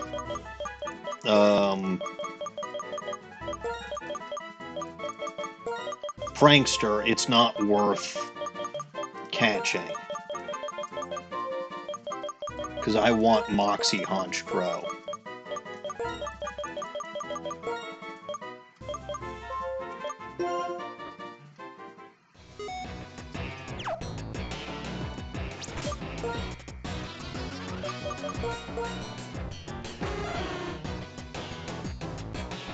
Bold Nature does have Prankster, but Jesus, that nature is horrible. And it took too many Pokeballs to catch. I'm resetting. Murkrow doesn't seem to be that uncommon here.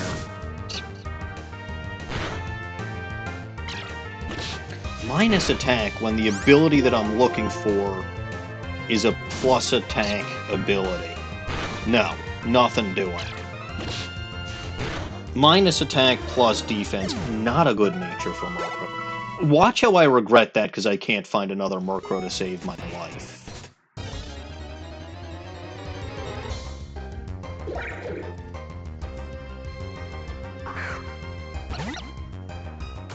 Or when I do finally find another Murkrow, it's got Super Luck. Which, you know, again, Super Luck is not the worst ability. Super Luck is fine if you don't have access to what would normally be a hidden ability Murkrow.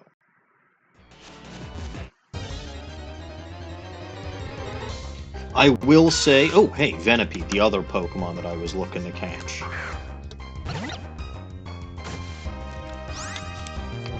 Very good. And I don't care. I think this can have either Swarm or Poison Point. I don't really care which it gets.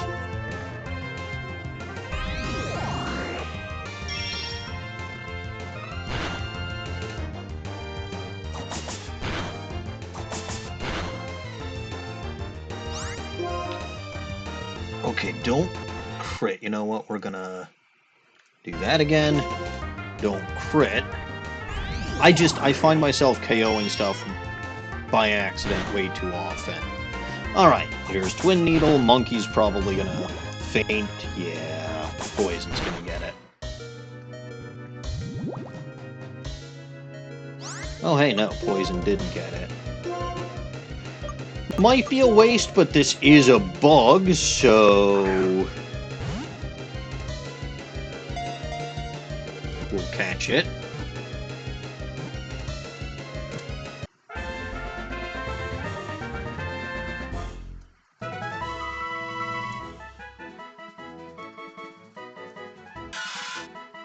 Unless the nature is really bad, which, you know what, I shouldn't care.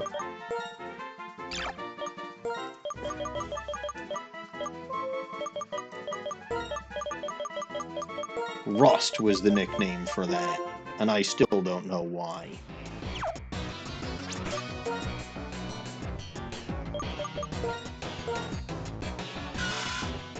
Naive nature, that's... holy crap, that's good.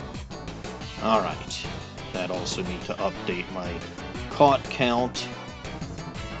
So now we're back to where I was, at least as far as catch count goes, prior to losing my save file. Competent level, 21. Competent nature, and again, I didn't realize... I mean, I think Poison Point's probably the slightly more useful ability. Well, let's see. I can try to catch this Oddish, because I have my team slot filled. Go try a Scald. You're gonna faint, but I don't care. Oh man, you're really gonna faint.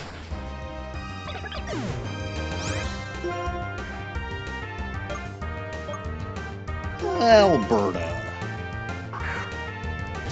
It might have poison moves. It might not. You've got hidden power ground. Let's use Twister. Not Dragon type yet, I don't think. And yeah, grass types can still be affected by moves like that. It was, I think, one generation later that stopped being a thing. That was either Gen 6 or Gen 7 when that happened. Honestly, I don't want to give Gen 6 credit for it, so I'll just say it was Gen 7. It was probably Gen 6. And if memory serves, that was one of the good points that I gave it while I was playing through Y. And there is 71.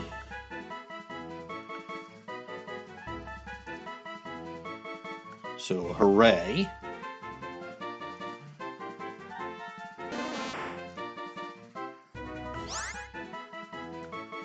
Nope, I have my grass type.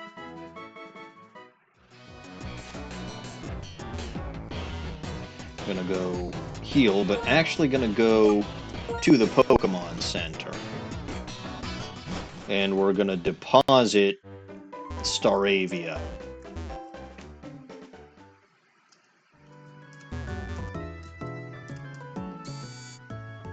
I like Staravia, I do. Staraptor and Staravia are...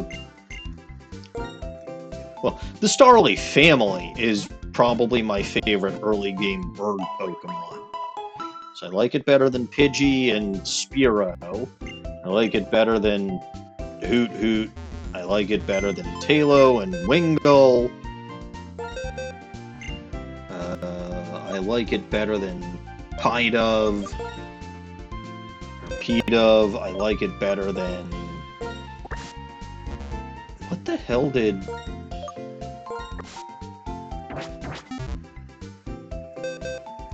Oh yeah, I think Fletchling and... Talonflame is alright, but like... Talonflame is a Pokemon I cannot say that I comprehend. Like, I really cannot say that I comprehend Talonflame. Because its stats, it's got blazing speed. It does. Like, its offensive stats, other than that, aren't that great. And I think Gale Wings made it super powerful for a while, but then they nerfed it, and Gale Wings was only its hidden ability anyway, so... pain in the ass to even get. And then Gen 7's bird... Okay, Picky Peck and Toucanon are alright. Like, Trumbeak is a little awkward, but... Toucanon's also got a brilliant shiny. Like, I really like Toucanon's shiny a lot. And then Gen 8 had Rookie D. Corviknight's alright. Here's another Murkrow.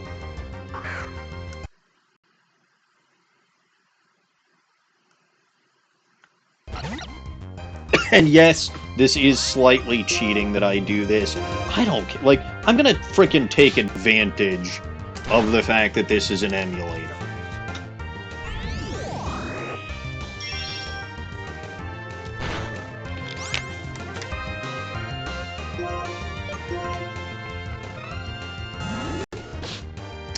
You thought I was gonna switch out. Well, too bad for you, buddy.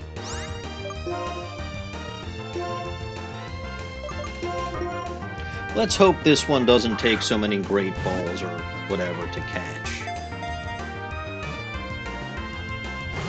Well, at least it shook on the first one.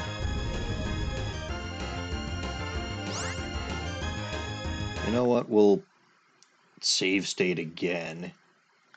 That way, if it does decide to take so many balls, I kind of want to catch it in the Ultra Ball because it does match the color scheme.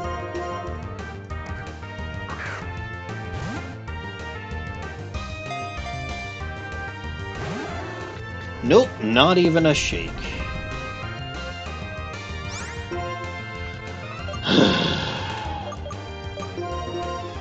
What do I gotta catch you in a dive ball too, just like Doduo? You're gonna be silly like that? Down goes Monkey. Oh no, poor Judge Dredd. Not. The Baconator. Baconate it!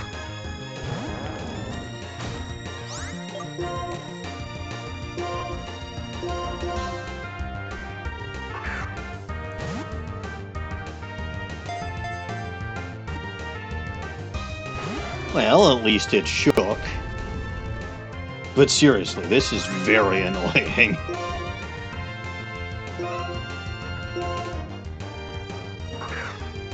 To be fair, it's my fault entirely for saying that I was even gonna do a catch-em-all run.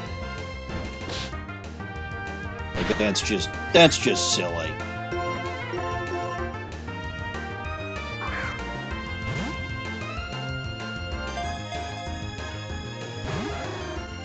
Alright, we'll give it one more Great Ball before I reset the save state.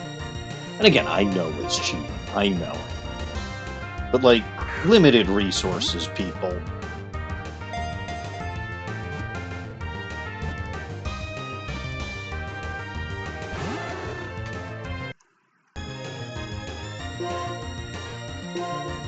Very limited resources.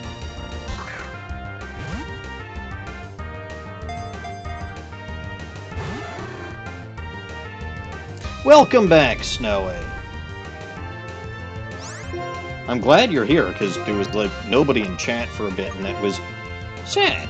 I like having people around.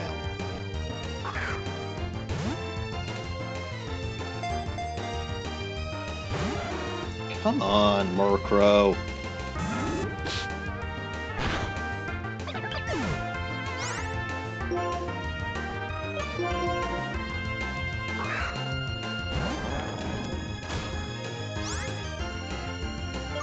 No fighting. We're gonna catch you.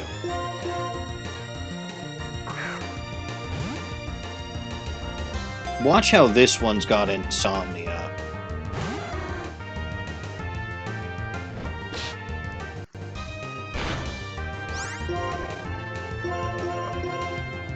They're not insomnia, super. Well, I haven't seen it get any criticals. But Super Luck doesn't guarantee criticals. This is ridiculous.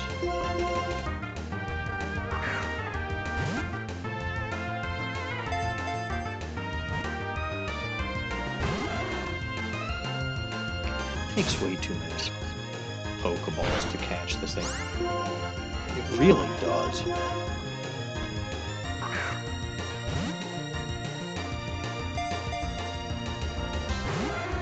It's not even shaking the vast majority of the time. What is Murkrow's catch rate? It's not that low.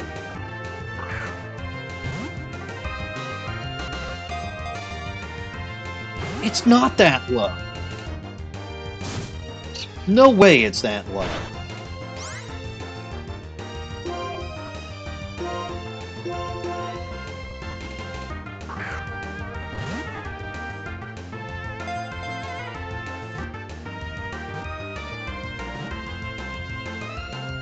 Oh, come on! That's bullshit. Alright, if it doesn't catch in this Great Ball, I'm resetting the save state again. Again, I know it's cheating. But, like, there's no reason it should take this frickin' long or this many Pokeballs to catch.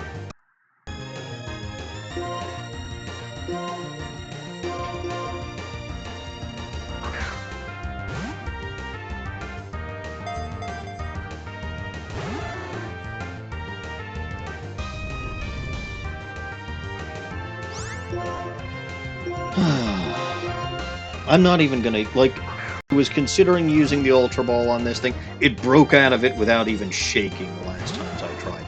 It's not worth it. This thing is a frickin' menace.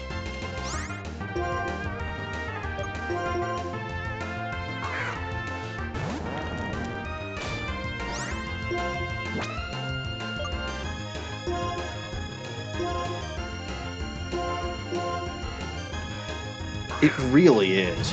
Which, you know, again, Murkrow are kind of known for being menaces.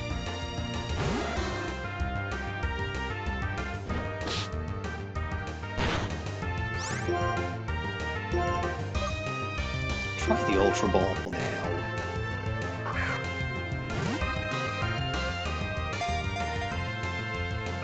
No, not even a shake. Never. When I've used the Ultra Ball on that thing, not even a damn shake.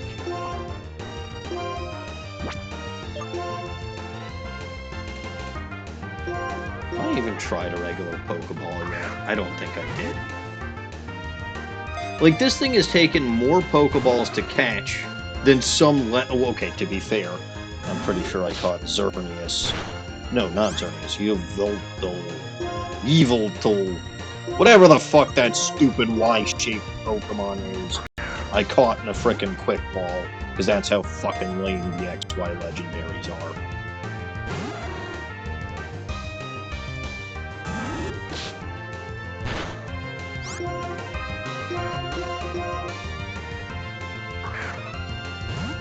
But, like, this is caught or taken more Pokeballs to catch than some not actually lame legendary.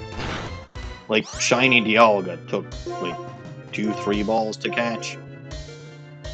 I don't remember. But that was a heal ball, and I'm pretty sure that was at full health, which amused the hell out of me.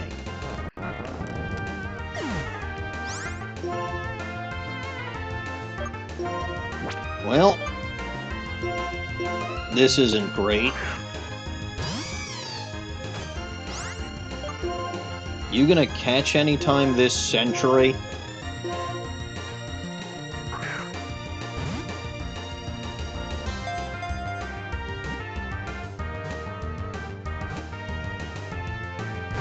No, you get 3 shakes and you don't even bother. Can I get like a critical catch or something? Please? I know those exist in Gen 5. That's not something Gen 6 came up with.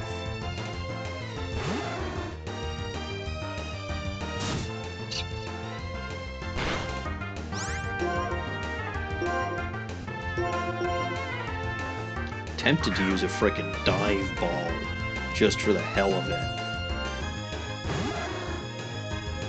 Would be kind of funny.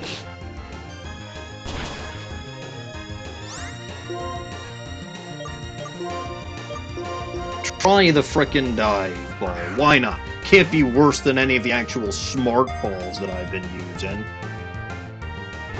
And it was better than the frickin' Ultra Ball.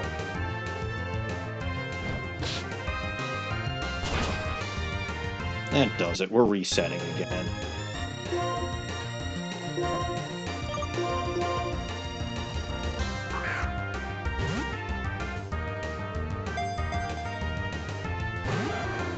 Like, seriously. This is ridiculous, the amount of shit that this thing does.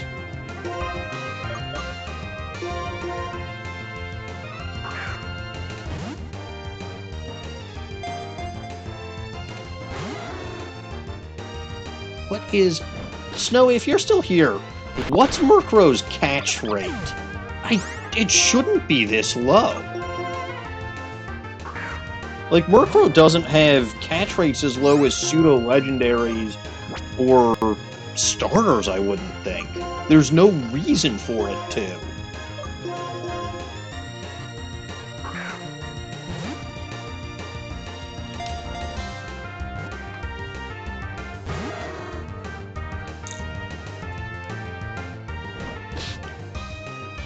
I would like to point out that I have used my Ultra Ball 3 times on this thing, not a single shake.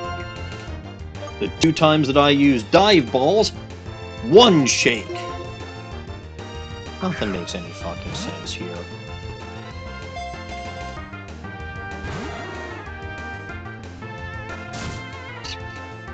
And I can't just chip its HP down a little bit more.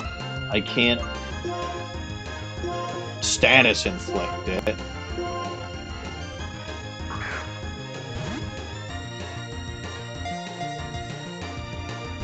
See? 4 times I used the Ultra Ball, not even a single shake with it. And that's the smart one. The Dive Ball does nothing. It's got no bonus for the Murkrow. Let's see.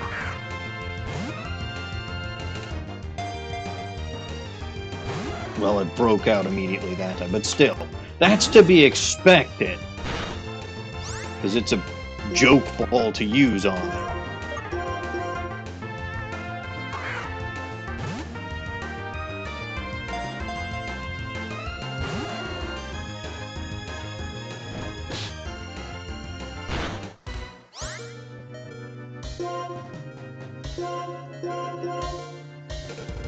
Alright, come on.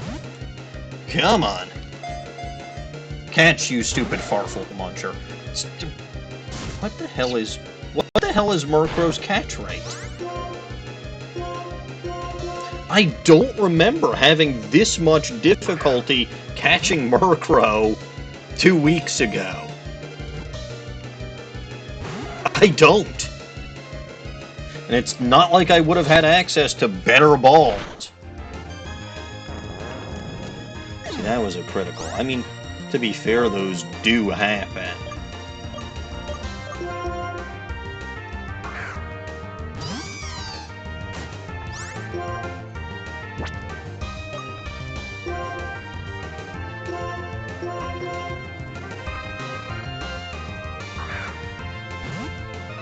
So I don't know. Like, again, I will be pissed if this thing ends up having, like, super lock. Come on.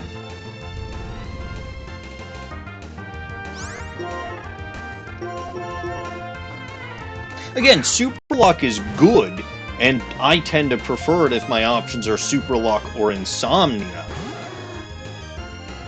But in this case, it's super lock or prankster, which becomes super lock or moxie.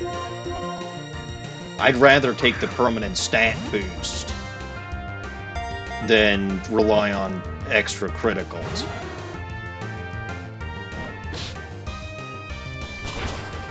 This is so frustrating now.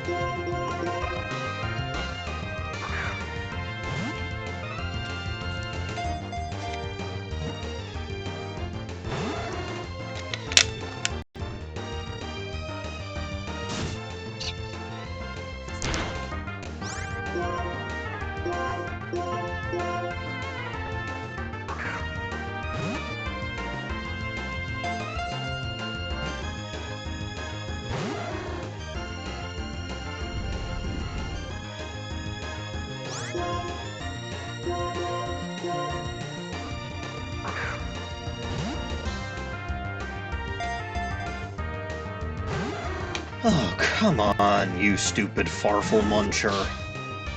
You're needlessly running me out of resources that you don't deserve to consume.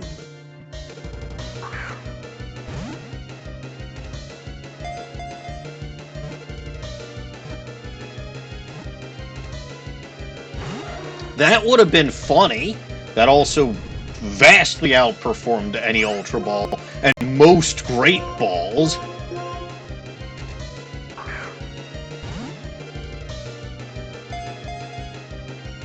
And immediate breakout. Yeah.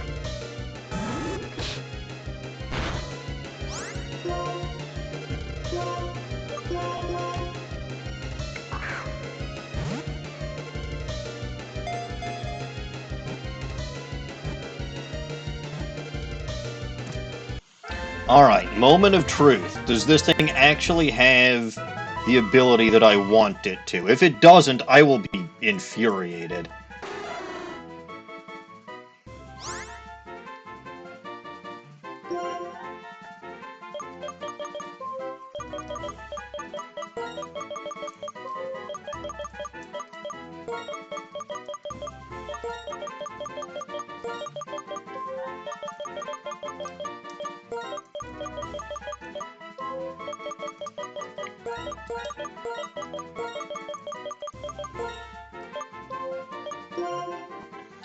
Alright, what have you got?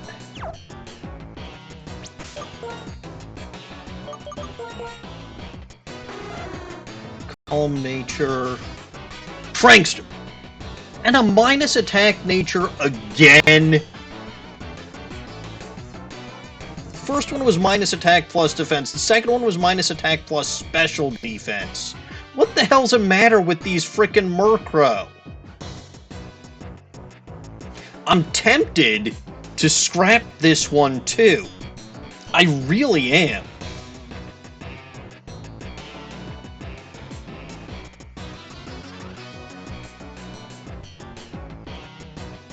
But like, just given the sheer difficulty, not finding, but catching one of these things,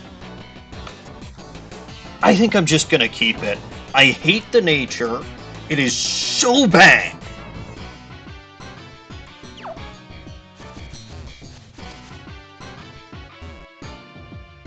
so bad that it really doesn't make it worth all the balls that I spent on it.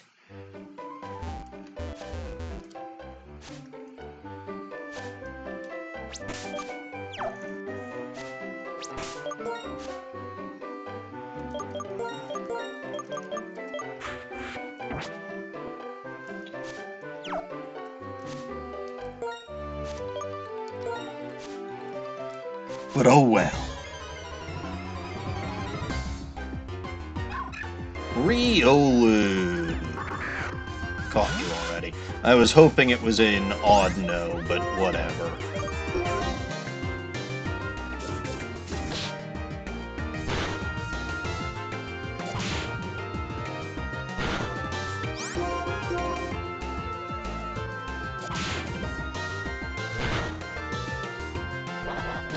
That's horrible. I don't like that. You paralyzed me, but my poison point gets you, and that should be a KO. Hooray! You played yourself. It did not give me nearly as much XP as I would have wanted. But alright, I think that's 72 for the caught count at this point, because I'm accepting the Murkrow. I don't like it. The nature sucks. But that just is what it is.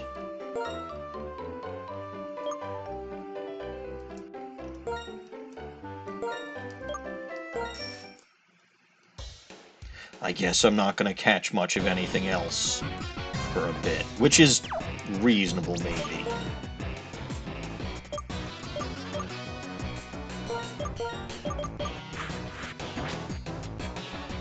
But, like, the whole point of this thing is that it's going to have Moxie. Which means that having an attack-lowering nature just is bad. Ugh. It's so frustrating. So frustrating!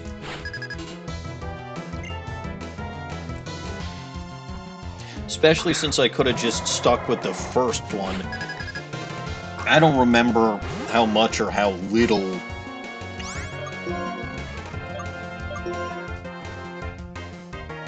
Sand Attack should not work on flying types. Really should not. But if you're gonna play that stupid game, I've got a stupid prize for you.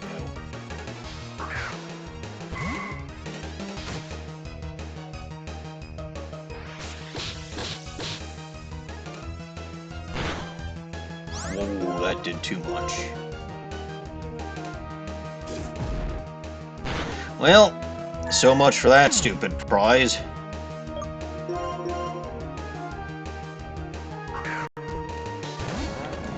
I guess it was stupid of me to try that one.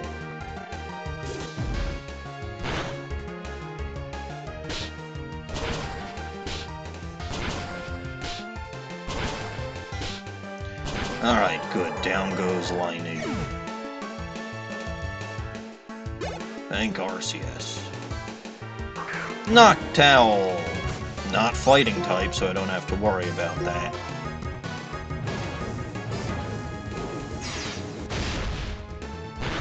I also think Noctowl is Psychic type in this, right? Psychic, which makes more sense to me, because, like, why the fuck was it ever normal flying? Clearly that thing was meant to be Psychic flying. Come on, Baconator, Baconate it. There you go.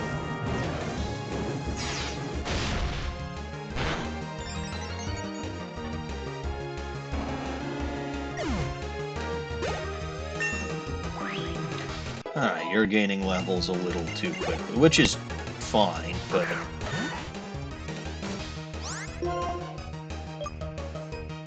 Try Magnitude. Let's outground the ground. That hung on, and I don't appreciate that.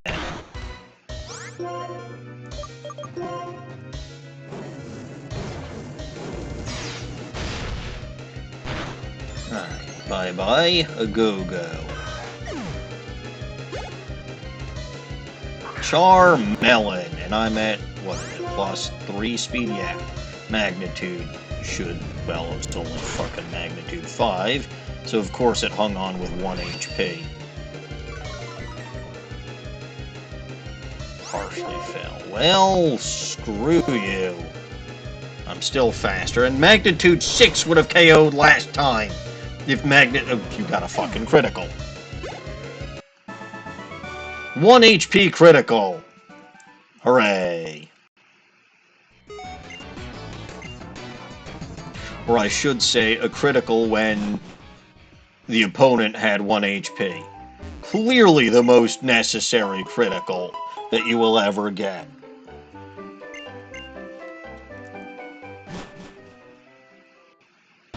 Am I right or am I right? I must always be right. And you've got a gym badge from Nacrene Gym.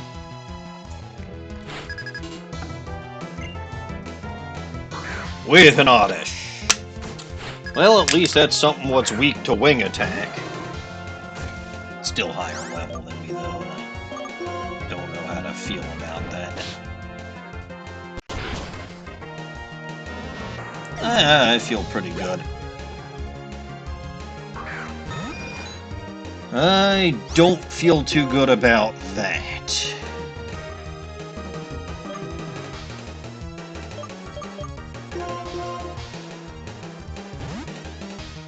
That's very high level, and I think it would have relatively decent stats. Alright, Bud, Scaldify.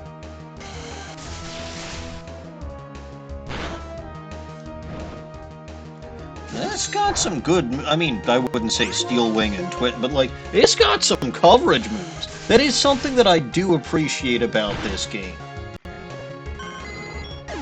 Is that it gives Pokemon access to moves that, honestly, they really should have. Nightshade, no. Night Slash would be nice, but Nightshade is no good.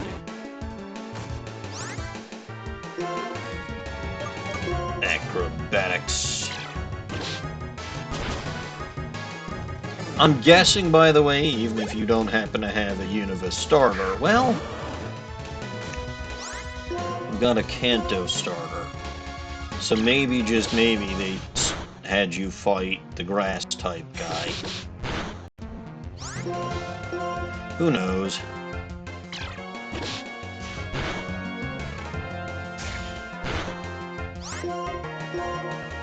If they did, you do technically have 2 poison types. Grass poison types, which are, I wouldn't say, but like they take quad resistance from grass-type moves.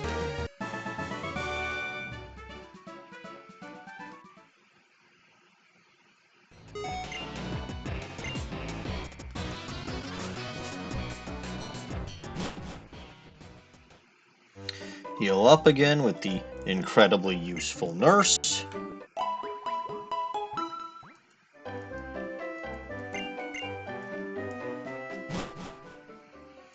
And I think there was one more trainer up here somewhere. I don't think it was you. No, 2 trainers. No, 1 trainer, because you talk about Python sides.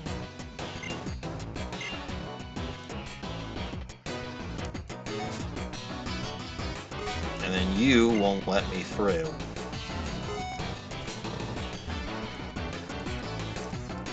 You don't fight me. You do. I want a Duskstone. Tranquil. I will try to... I didn't fight the Pidgeotto. I will potentially try to fight the Tranquil. This seems like a terrible idea, but we're gonna do it anyway. Well, okay. I'll win, but we both 2-hit KO'd each other, or would have 2-hit KO'd each other.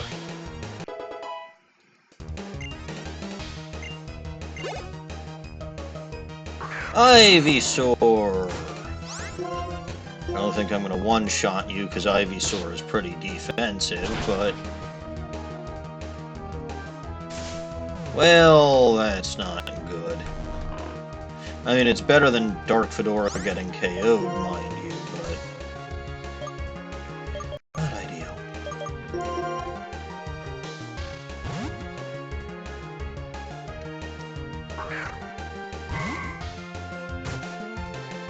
There's a Razor Leaf.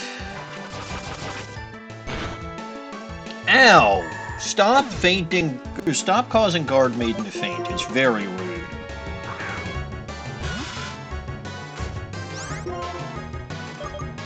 Poison Tail, best. Well, that's not going to do much. Yeah, that was a critical.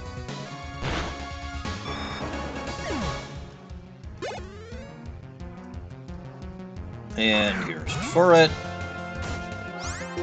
Poison Tail. Oh no, you're gonna poison yourself, aren't you? See? See? It's a pity I don't have Venom Shock. Although, of course, you frickin' got all 5 and KO'd Rust.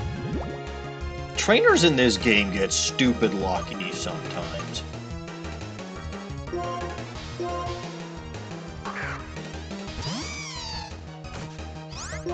I don't know if that's specifically a part of the game where they upped luck from NPCs, but maybe it's just... No, I feel like shit like this happens in just about every Pokemon game where NPCs sometimes get stupid lucky.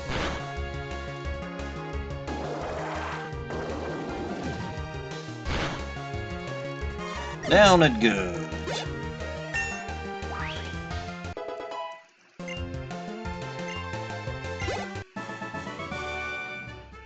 You've won against your teacher. Well, do I look like your teacher? No. There's an item over there. That item looks interesting.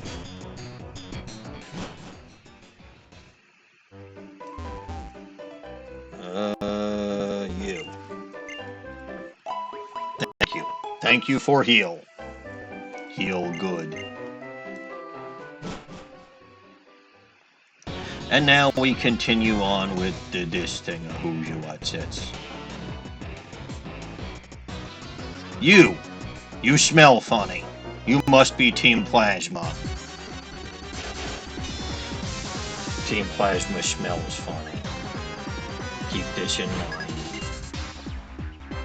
Hey, you've got Murkrow too, but yours is potentially better because it might not have a minus attack nature.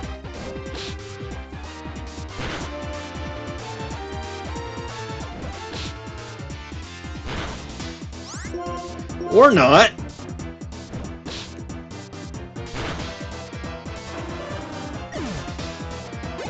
I'll take it. We were the same level, so you're probably going to do something stupid like fake out. Yep. I knew it.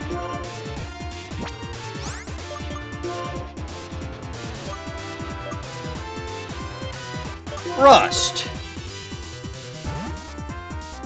I mean, you don't resist Dark-type moves, so this might be bad, but... Twin Needle. Torment. Can't use same move twice in a row with Torment. Well, start with a Twin Needle, see what that do.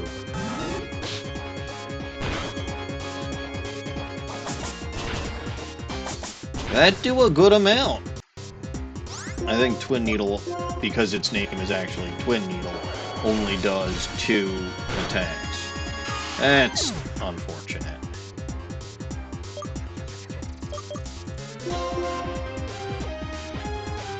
This is probably a bad choice, but if I can outspeed it,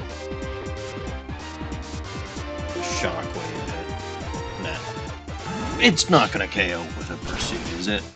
No, okay, thank goodness. But I may not KO with a shockwave. Damn it! And it's going to pursue.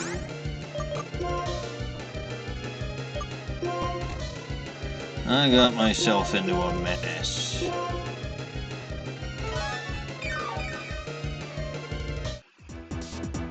See, I knew it was gonna do that. That's the problem with Thing Knows Pursuit. Maybe it's gonna think that I'm gonna do the same thing again. Nope.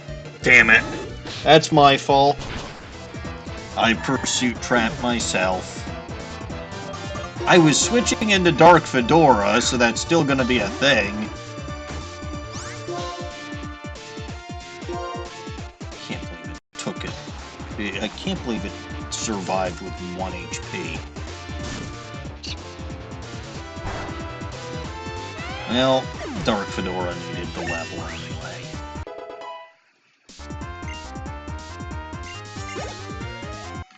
Alright. Flat out jealous of your cool outfits. Your outfits are not cool.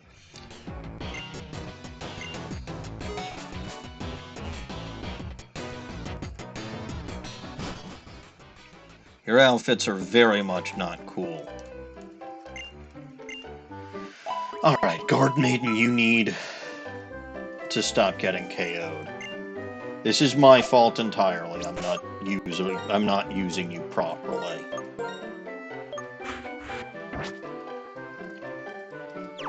So let's see if we can find an on now.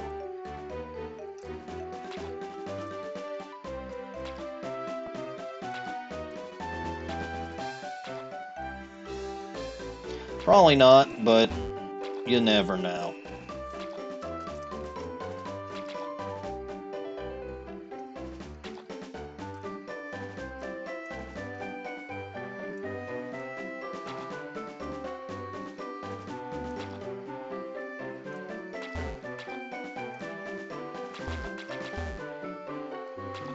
Would be nice to actually see some shaking grass, although to be fair, I saw a good amount of that earlier, so it's a balance thing. It can't always show up, otherwise you just basically train off odd no and make your team relatively invincible. There we go. Hello. Odd no? Is this the Odd No Express? No, it's... well, okay, Tyro's easy XP. It's not as much XP, but it's easy XP.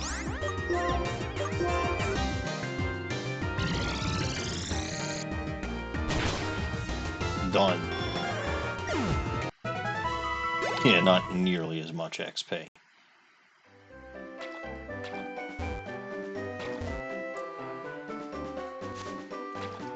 That was very fast. And I'm glad for that. Another Tyro, good lord. Something tells me these random number generators aren't actually random.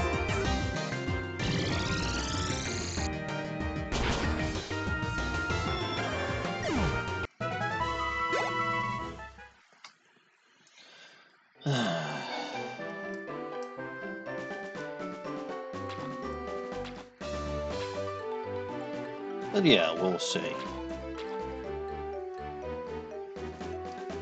Theoretically, again, it's 50% for odd now.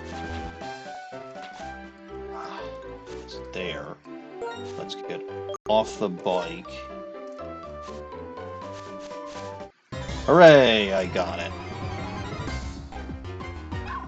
It's still not odd now, but that's easy XP, so whatever.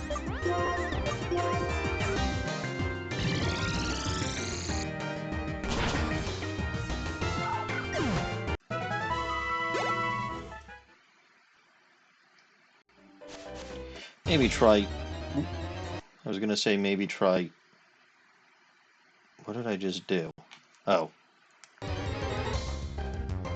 That wasn't on purpose. I think I accidentally hit the space bar.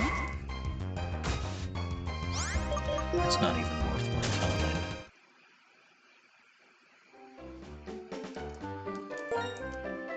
time. One more time, I think.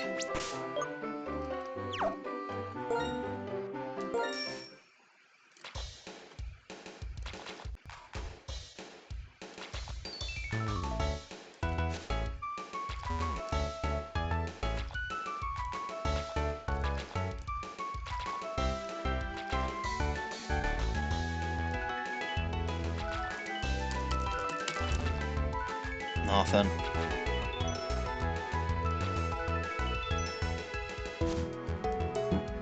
I spy with my little eye. There we go. Audno? Hooray, Audno!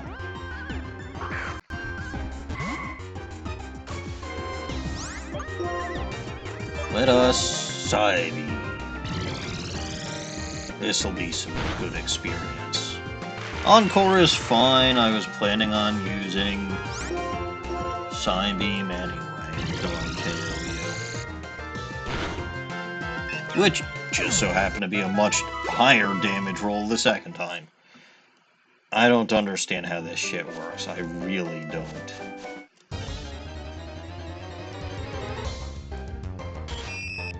That's an easy KO.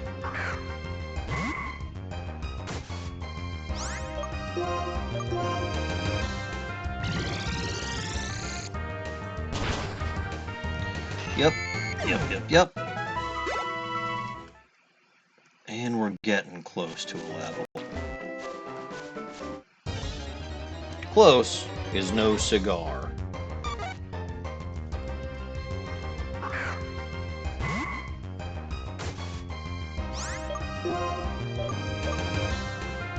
You've got, yeah, you're the one with hidden power flying.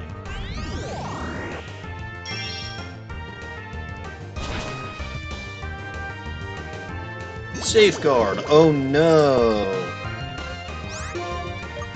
Shockwave! Zippity zappity, because I didn't feel like taking that thing out with Psybeam for some reason. And one more battle, maybe, depends on what I find. Who knows? Probably. It's a Timple. I don't actually know how much XP Timple give.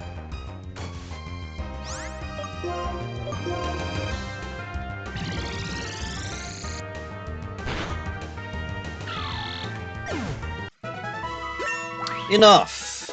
Apparently. Alrighty.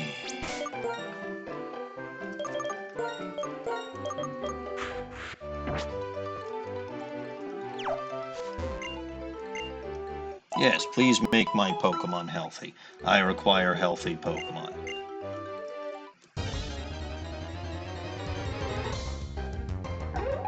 Timber, you know something?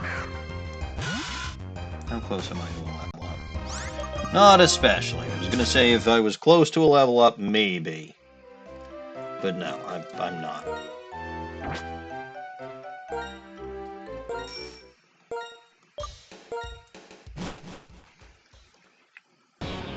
So let's actually make a little bit more progress, because I still technically haven't caught up to where I was yet. Because, well, there's Venoshock. I think I was saying something, wish I had Venoshock. Here's a tiny mushroom. It's ever so tiny. You're a trainer, and I have not battled you yet. You patrol Pinwheel Forest every day. I patrol nowhere. The Doom Patrol.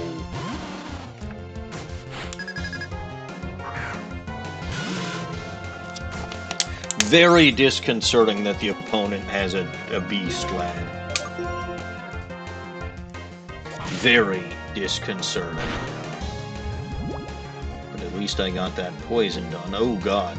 Glare. That's a paralysis move. Used very effectively against Whitney. I think we're getting out of there.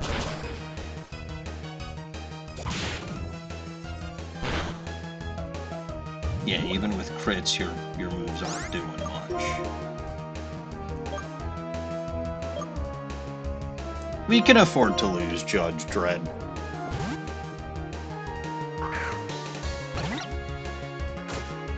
I should start thinking about what water types I actually want to use on a more permanent basis for the team. And again, our Murkrow slash Honchkrow and Emboar and, you know, Scolipede. Are those going to be permanent team members? I don't frickin' know. Bug Bite, Twin Needle. Twin Needle technically has the possibility of poisoning, but I've already got that with Poison Point and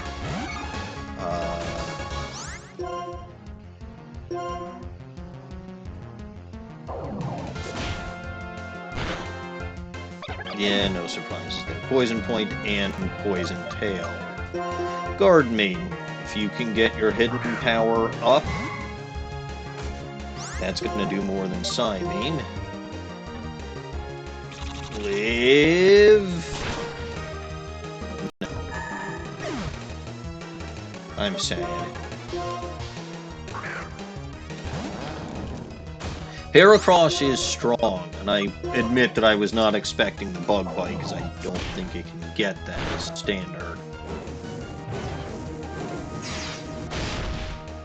But non-standard moves are a thing in this game. Good Lord, Baconator. And there's Chimchar. And wouldn't you frickin' know it, I'm good against that too, although Magnitude Force probably not gonna, yeah. Oh no, Taunt. Whatever the fuck am I gonna do? I've literally only got offensive moves. Why didn't you get Magnitude 7 the first time? You've been getting very unlucky with your Magnitudes, young man.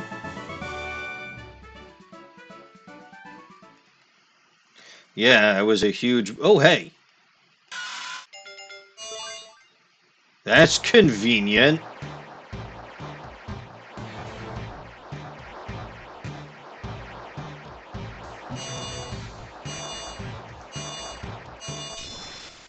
That should be 73. Again, I'll check my count again with my national dex after you're towards the end of the stream.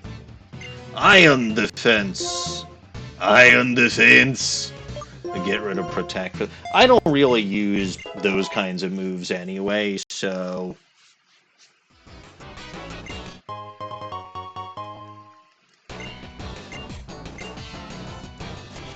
So, buddy, you patrol Pinwheel Forest. Why the fuck are you not kicking out Plasma?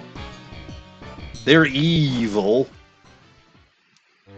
Or do you just give a fuck about nature? You don't actually care about people committing blatant crimes in nature.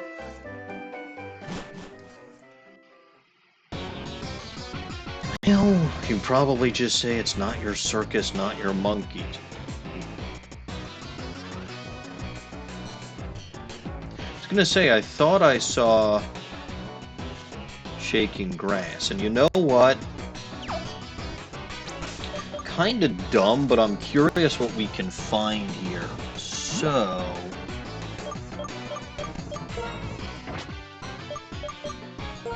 I have Repel.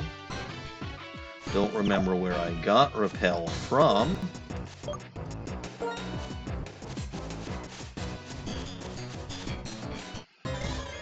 Alright, what do we got? Ooh, so this is where grass starters are. Makes a certain degree of sense. Hello, Sam. It goes somewhere. Beat Lenora. I am now ahead of where I was in my first save file when it comes to number of Pokemon caught, and I'm almost caught up story-wise. Plus, I actually am using my new team members, which I never got a chance to do in my original save file because I lost save data, like, right after getting them. Also, Sam, I have a new channel point reward. Please take a look. It is very amusing. Well, least I think it is very amusing. We had some chaos earlier today because of it. It's a little something I wanted to experiment with as an idea before I head off to Tokyo. The name is rushed because Dawning recommended it. I think there might be a connection to Z-A. Never played it, never will. I think Dawning just wanted me to nickname something for Z-A because Dawning is a little troll, or should I say a little goblin, and knows that I don't like Z-A because it's Kalos, and Kalos is, by default, trash.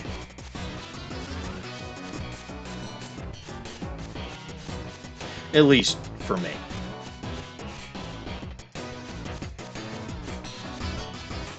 But yeah, I honestly have no idea what Rust's connection is to Z-A. The new channel point reward is Wheel Spin, with several exclamation marks. And as the name implies, I have to spin a wheel if you redeem it. What does the wheel do? Stupid shit! Well, no, the wheel doesn't do stupid shit, the wheel makes me do stupid shit. Rust Syndicate. That smells suspicious. I don't know why it smells suspicious, but it smells suspicious. Aha! Wheel spin. Very much anticipated. So what's it gonna be? Oh, hey there! Now I have to use my stupid Canadian accent, eh? Well, this is just one of the many things that can happen when you force me to spin the wheel. A lot of stupid voices are on there, plus singing, plus other possibilities. Also, what were you using? It's super effective against a bug poison type there, eh? Oh, I think it was extra sensory. I wasn't paying close enough attention because I was busy doing my silly Canadian accent and spinning wheels there, eh? But alas, that's, again, I hope that it's a very amusing thing, along with all these silly voices that I do. Granted, you could just redeem for these particular rewards, but the wheel spin is more chaotic, and it's cheaper than any of the rewards that are already on the wheel. Now, come on there, Pedalittle, please stop restoring your HP there, eh? I don't like that very much.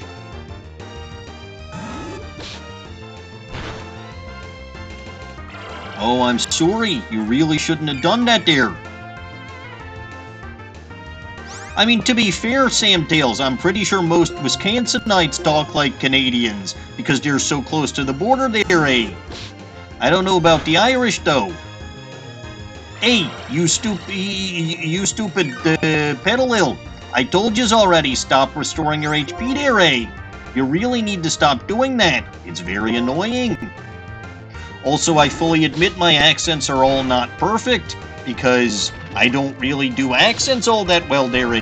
But I think that's part of why people enjoy it.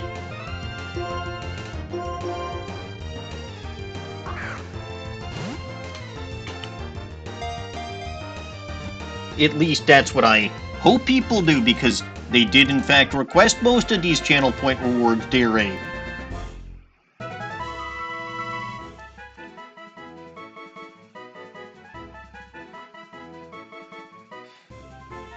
I thought the whole point of the wheel spins is to torture me. Or is it torturing you too much, Sam?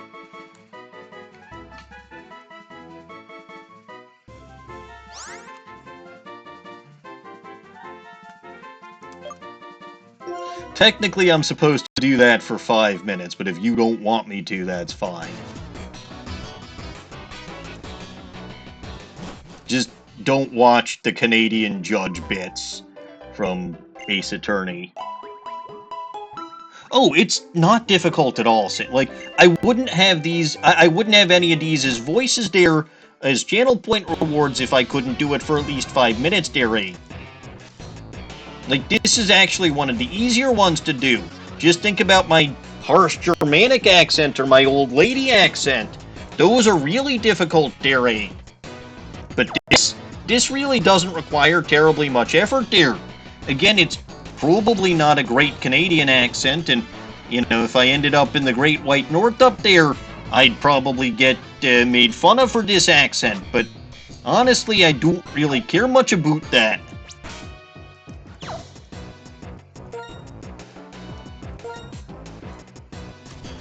Alrighty there, let's take on this trainer here, eh?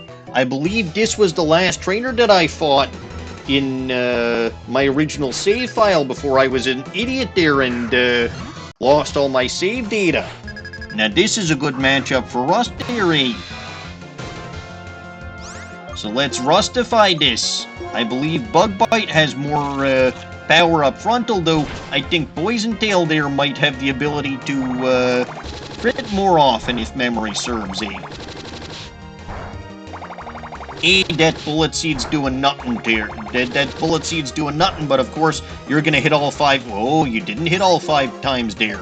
I thought for sure with stupid AI luck you'd have gotten all 5 hits, but still, that was just a waste of time. And here's a Cyndaquil there, eh? That's gonna be a bit of a problem. Let's switch into Judge Dredd there. Now, this is not like the Canadian judge. She doesn't have a glorious playoff beard. Doesn't go hunting moose there. Or eating moose steak with poutine. And of course you got to burn there, eh? Because why the heck wouldn't you? This is very fair there, eh?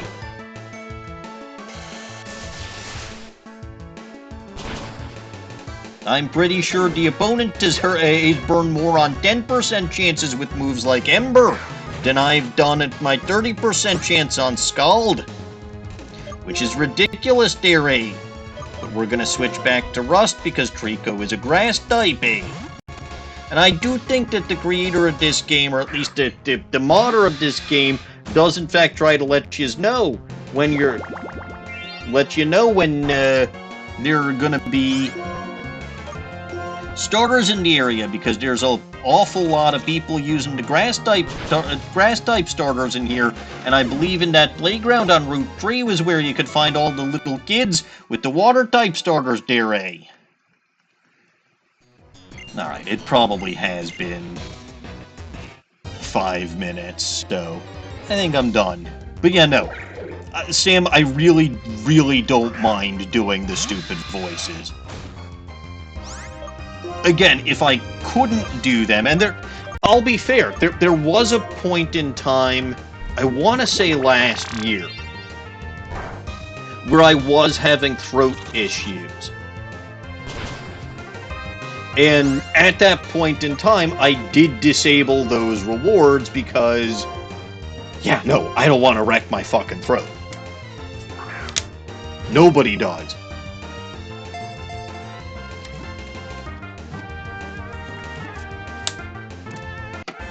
A neuter one bites the dust there, eh? And I'll just randomly do this crap in the middle of when I don't have to anymore.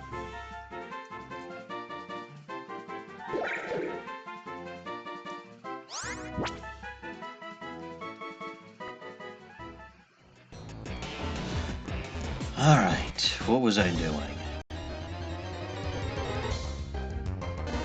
Oddish, did I catch? Yes, I did. Well, I can KO it. I can't poison it, so Bug Bite's always the better move, since both are neutral. Well, shit. It's not worth it. Nothing's worth it. Nothing really matters at all. Just heal up with the nurse again. Hello, nurse.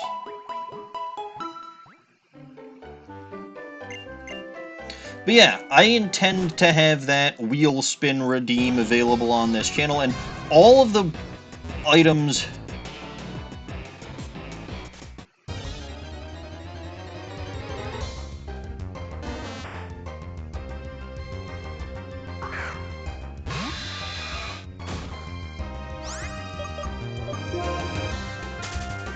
Yes, I do have a word ban. One person you watch that usually ban words.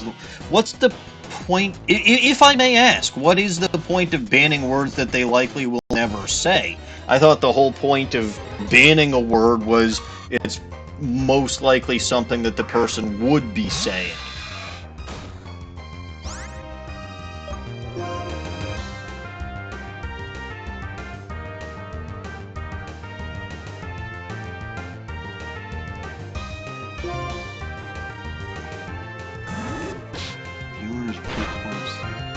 I mean, yeah, but that's part of the point of a word ban. Like, on Bulbagarden, we also have a word ban, and frequently people will try to ban the word I.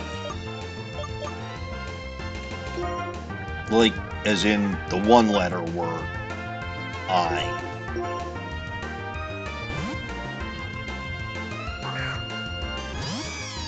Unfortunately for them, I'm someone who goes by the initials M.E., so me is quite capable of referring to me-self without ever using that particular word.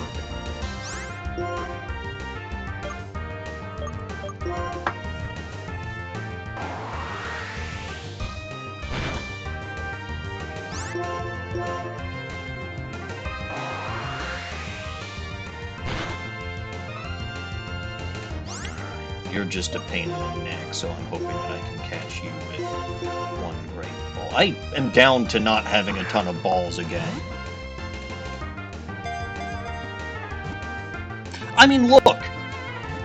It is kind of amusing, like, if you ban a word that I generally don't use, it's potentially gonna put that word in my head. But I don't know, like, it's as long as you're amused, right? Because that's the whole reason the channel point rewards exist. The channel point rewards exist to be redeemed.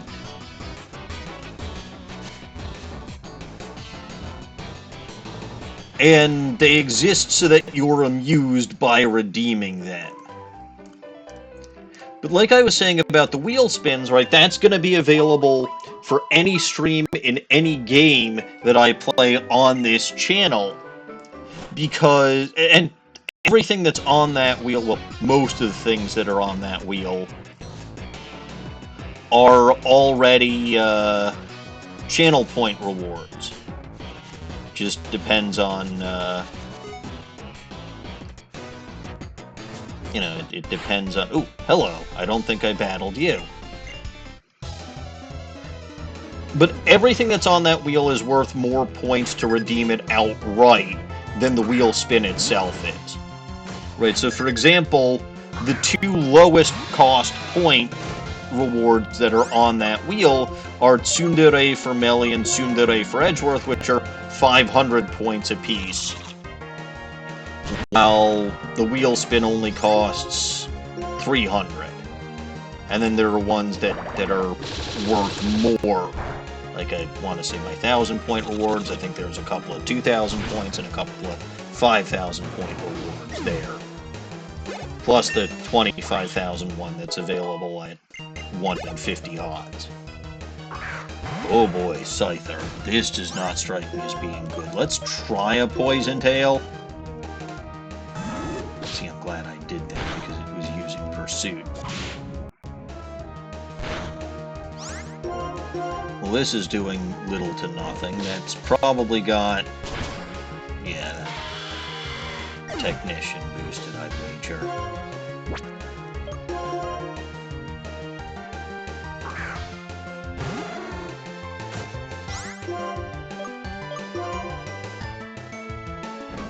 Also fast.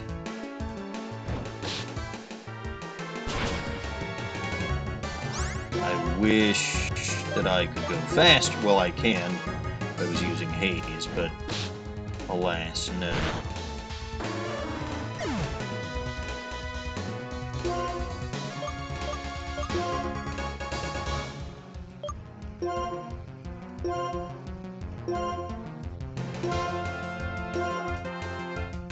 Man, Guard Maiden is slower than I would have thought. Alright, well, let's try Alberta. I know that I'm at a major type disadvantage, but... So, Redhead Zelda Knife has its origins from back when I... Wow, it's actually faster than Alberta. That wasn't good. But it has its origins from my Breath of the Wild series. And I don't remember if you know, or I don't know if you were around on Bulba Garden or anything when I was coerced into playing Breath of the Wild, but prior to Breath of the Wild, I never played a single open world game, and it had been quite a while since I played any game that wasn't a Pokemon game. So, Breath of the Wild just was very difficult for me. And I got to a point where I was like, okay, maybe I want to slow down, maybe I don't want to, like, I beat 3 Divine Beasts, that's probably further than most people figured that I'd get in the game. So, Dawning Winds, whom you may have seen around occasionally on this channel, or Bulba Garden, and okay, I was in on this joke.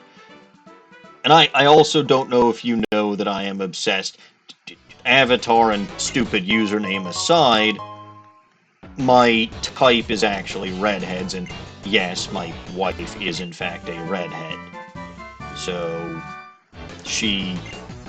I will say I always had some kind of predilection for redheads, but, like, when I met it just, like, a billion-fold after, like, I met my wife and was incredibly attracted to, which I am incredibly attracted to my wife, as one should be. But, so Dawning decided to have artwork, and I wonder if I can pull this up. I probably can.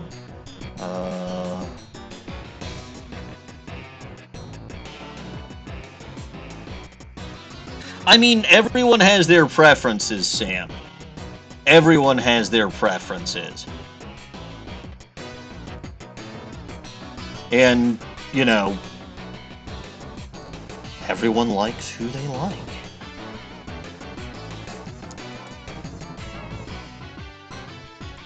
Let me see if I can find this. It's gonna be big, because the image itself likely is, where is it? I think it's under Scream Stuff. No, that's wrong folder.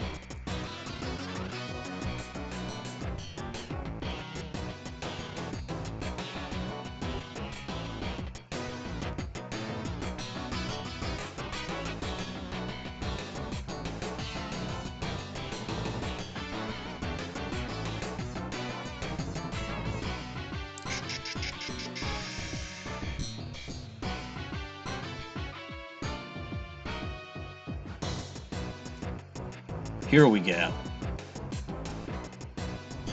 Oh, that did not show up as large as I thought it would.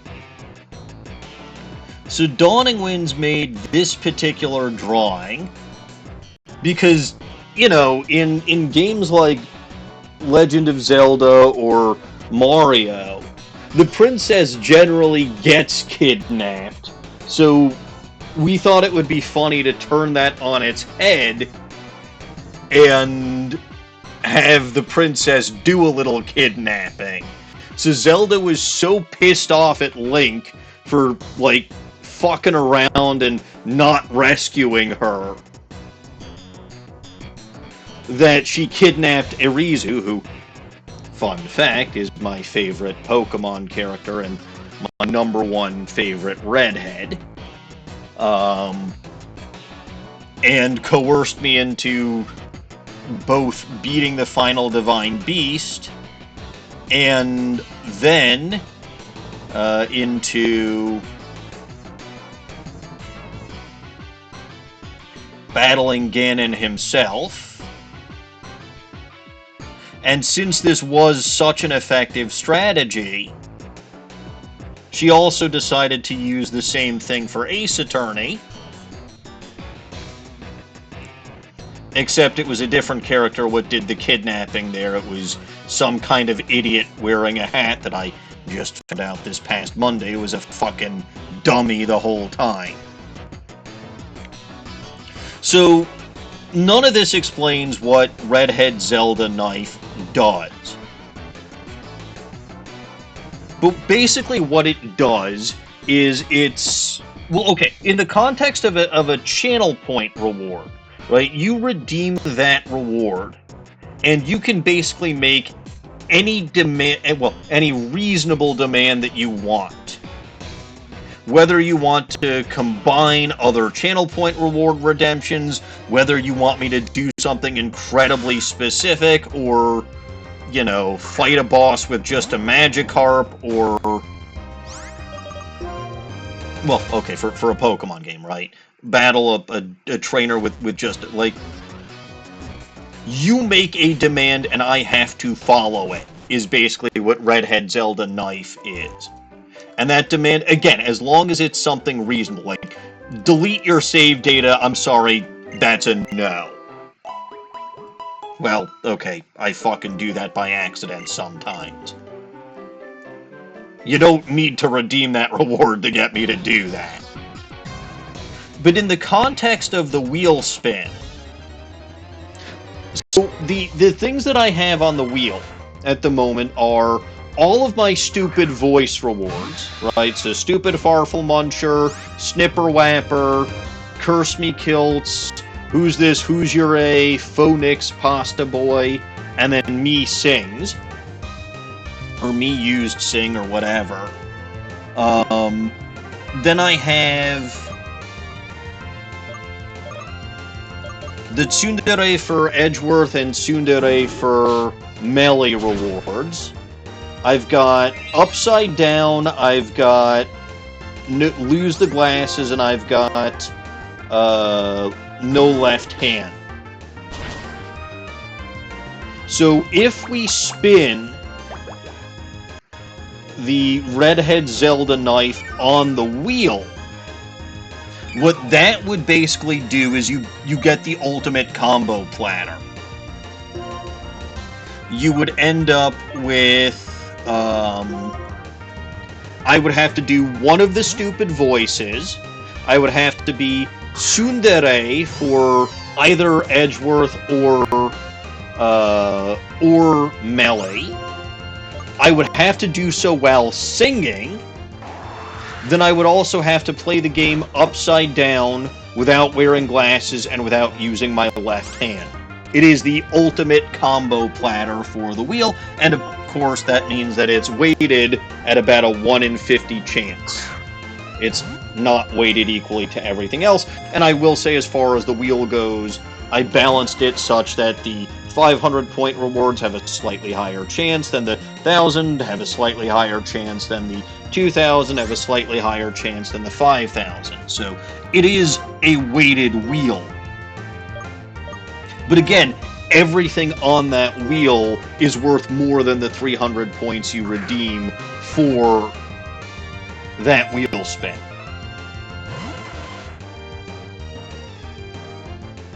It is more expensive than Little Goblin Knows Best, but it's something what can be used even in the absence of Little Goblins. So, it's perpetual chaos for a 3 times cost, and not relying on a specific person, just purely relying on random chance for the chaos, which, it's fair. Like, random chance is amusing. But the difference is, Little Goblin could technically redeem Redhead Zelda Knife. if Little Goblin wanted to. I think for the most part they've been nice about doing shit like that. But the other thing about the wheel, right, the reason that I have those specific things on the wheel is because they're not specific to any game in particular, right? So, you know, if I were to put use a specific Pokemon on the wheel, that doesn't apply while I'm playing Ace Attorney. Or if I were to put Take That on the wheel, that doesn't apply while I'm playing Pokemon. There is the possibility, right? I do have a viewer's choice, I do have a chat's choice and a voice chat VC companion's voice or VC co-host's choice on the wheel. Obviously, if I don't have anyone in VC with me, it's a respin if that rans, and that actually happened a little earlier today. But, you know, if either of those do get spun, you can redeem, well, for the chat's choice, it's up to 5,000 points. Any channel point reward you can choose to redeem, as long as it's applicable to the game that I'm playing, right? So you can do game-specific ones for a chat's choice or a voice chat co-host's choice. And again, the reason that I implemented this is, first of all, I don't mind chaos. Chaos is fun, and I want to make my content as entertaining as possible.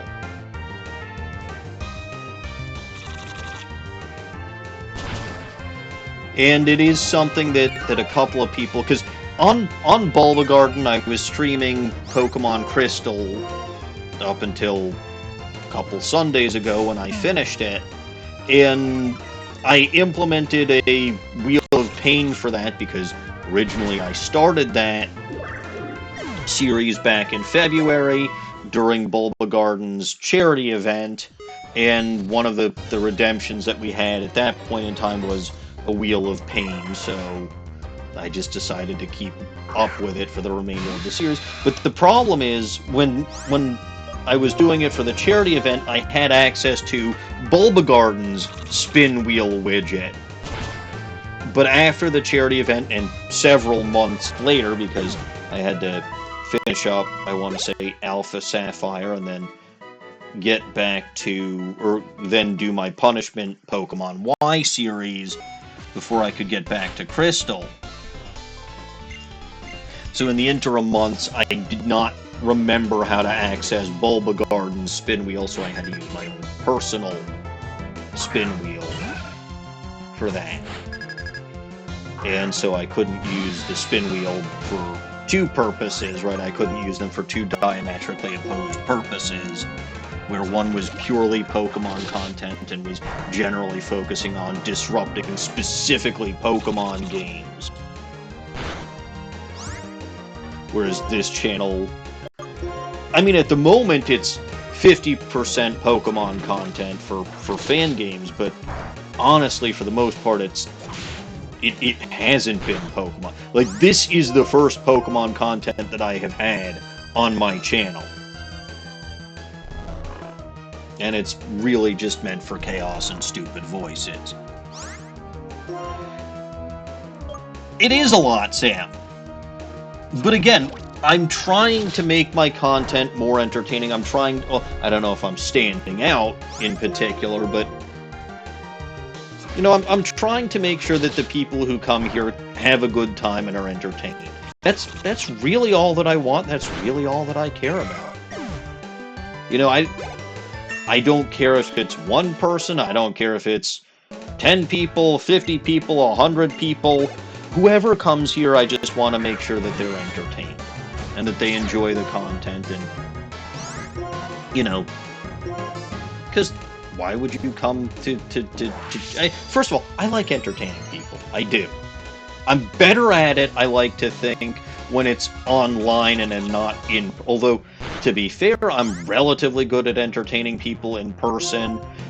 You know, for various company functions, I have put on stand-up comedy routines, and people seem to enjoy those. But again, I won't say that I live to entertain, because that's definitively an exaggeration. But I sure as hell love entertaining people. It makes me it makes me feel like I have purpose in life. At least when I'm not at work. Although, again, I'm a smartass at work, too. That's my mentality, that's why I'm here, and that's why I keep trying to improve and come up with new ways to entertain people. Or to sow chaos and confusion. Well, okay, maybe not confusion. Well, okay, maybe a little bit of confusion, but, like, confusion in a fun way.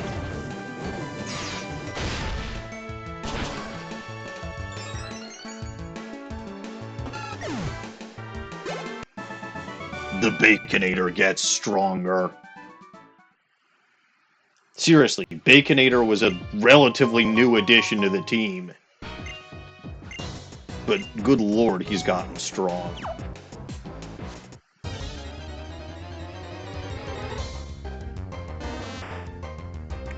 And it's just because with a stab combo of fire and ground, there is so much that he just takes out easily.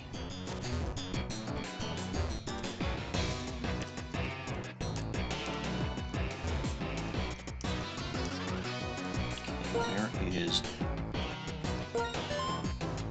Yeah, that's what I thought.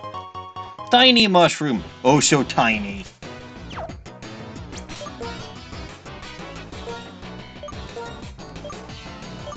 A lot of level 23s now. Put Guard Maiden in front.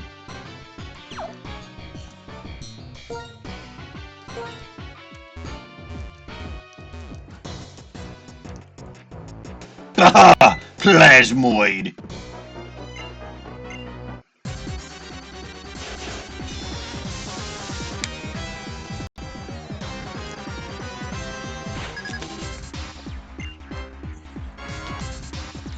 The other thing that I will say about most of the voices that I do, in fact, actually, I think all of the voices that I do and have as channel point rewards, their origins are, like, specifically from my Phoenix Wright series or from my Ace Attorney series, where just for random shits and giggles I decided to start doing not just voicing the lines, but actually trying to come up with funny voices for the characters.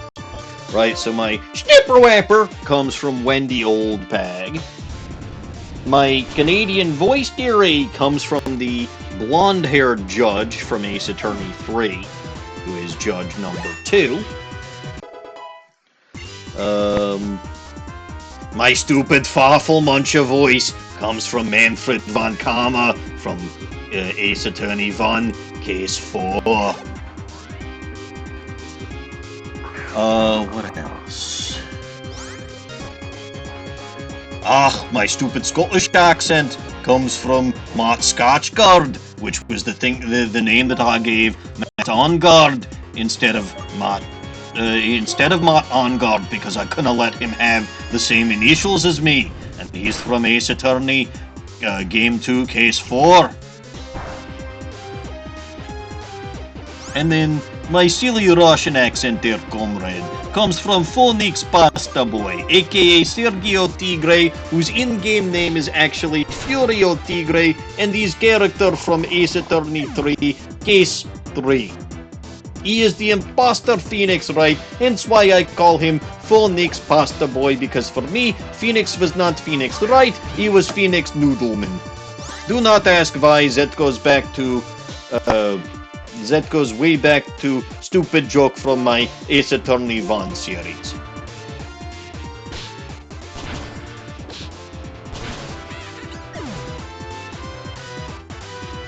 See, it's not like I just came up with those voices out of thin air. It just happened to be voices what I did for various Ace Attorney... Now, I come up with my own fucking canon for games quite a bit, although, to be fair, having Zelda kidnap a redhead who isn't even in the Legend of Zelda universe should tell you that already.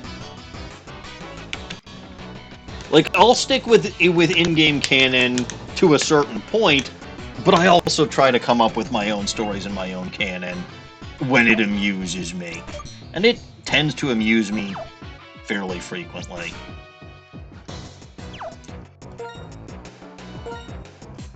Again, I do find the idea of the Nintendo princess being a kidnapper. Yes, Ganon is in fact also a redhead. He's a Gerudo. He is in fact a male Gerudo. He's not my type of redhead, but I'm sure he's somebody's. I mean, he might be yours, he might be Lone Gerurumon's. No judgment here.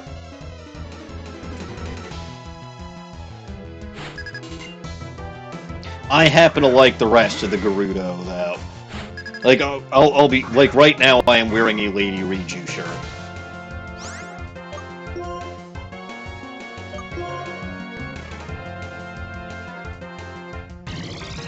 Which should surprise nobody. Oh god, why do you have Nut Slash? That's gonna hurt. Ah, why is everything able to one-shot Guard Maiden? Poor Guard Maiden.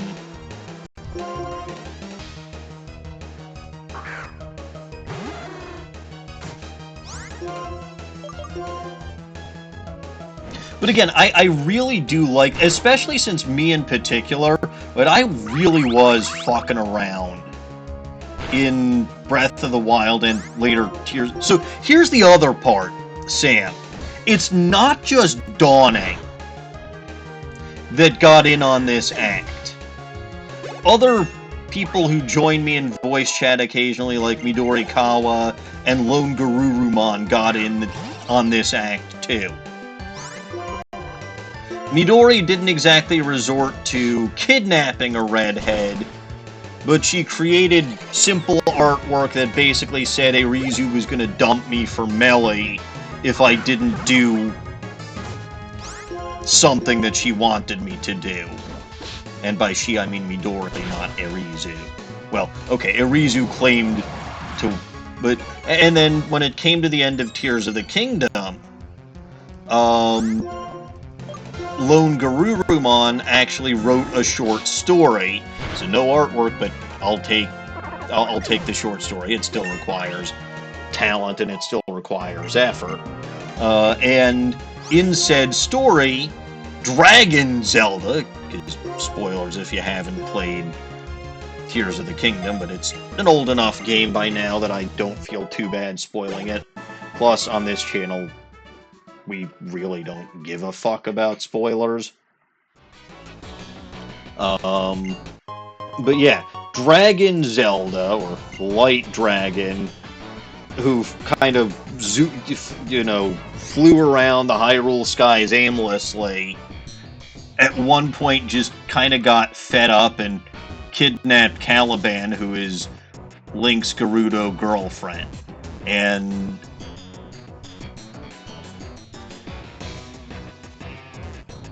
I mean, Sam, I'm kind of with you on this one. Although, to be fair, Ace Attorney's not an RPG. It's, what would I call it? It's a visual novel. Where I'm technically role-playing as a lawyer, I guess. But like I said, prior to Breath of the Wild, I never played, or I hadn't played a game outside, or an RPG outside of Pokemon for a while. And admittedly, yeah, Breath of the Wild and Tears of the Kingdom took me a long, but I enjoyed them. Which, considering they were both supposed to be punishment series, sort of defeated the purpose, but I did have fun. Like, okay, start of Breath of the Wild, I was fucking terrified of everything. And I was overly cautious, and I was this, and I was that, and I fucking suck. And I think even by the end of Breath of the Wild, I still suck at the game. Like, I am not someone people watch, or people come to on stream and watch, because I am very good at what I do. And I am very good at game. No. People come here to watch the fucking funny fails and the chaos. I appreciate that, I lean into it, and I enjoy it.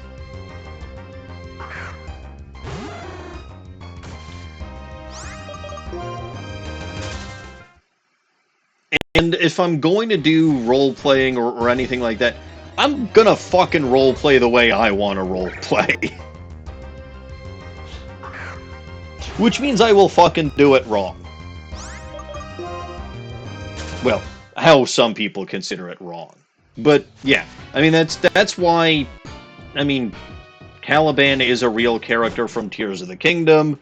She is a Gerudo lady that you can... Well, she's also in Breath of the Wild, too. But, like, she is a Gerudo lady that you can talk to and, you know, give her back her message in a bottle where she's searching for, basically, the man of her dreams.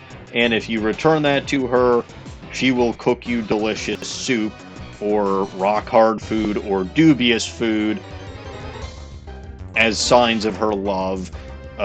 Yes, her cooking skills aren't phenomenal all of the time, but, like, she tries, and anything made with a cute redhead's love will taste good. I say this from experience, because anything my wife has cooked for me, or baked for me, whenever she decides to do so, always tastes good, even if it's not necessarily something I would have eaten otherwise. God, I love my wife. I miss her, too. And I'm not gonna see her for a while. Which is sad.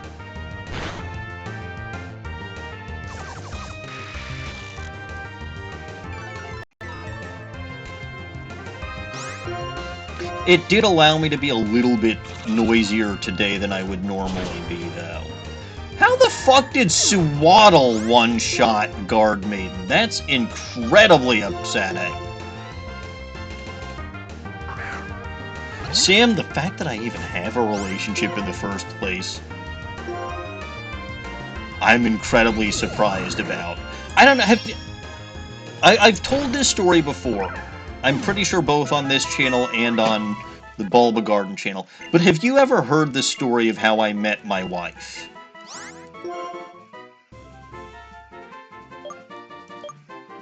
This is Dragon-type hidden power. I'll get rid of it.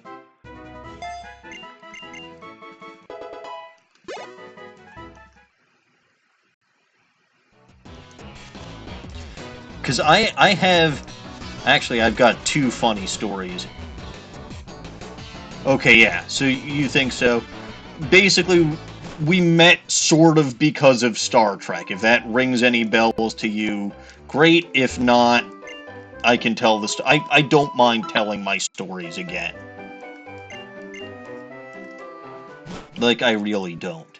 And then the other story that I have is basically how I eventually, quote-unquote, worked up the courage to ask her out. Spoilers, I didn't.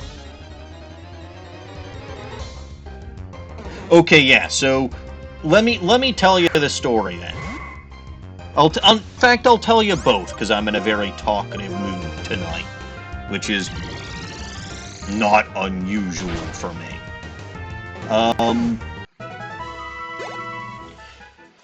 So this was...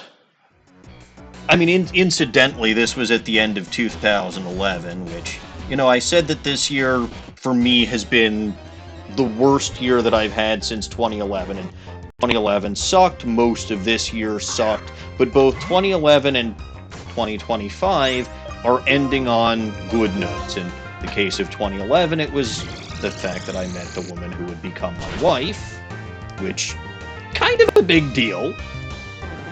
Though, obviously, I didn't know that she was going to be... Like, I didn't see her and immediately go, this my wife. That's just not who I am. But, and then, obviously, 2025 is ending with my trip to Tokyo, which is going to be, holy fucking shit, life-changing and absolutely amazing. Anyway, back to the actual story at hand, then. So, 2011, I was in college, and my wife and I had a mutual friend who invited us to his 20th birthday party.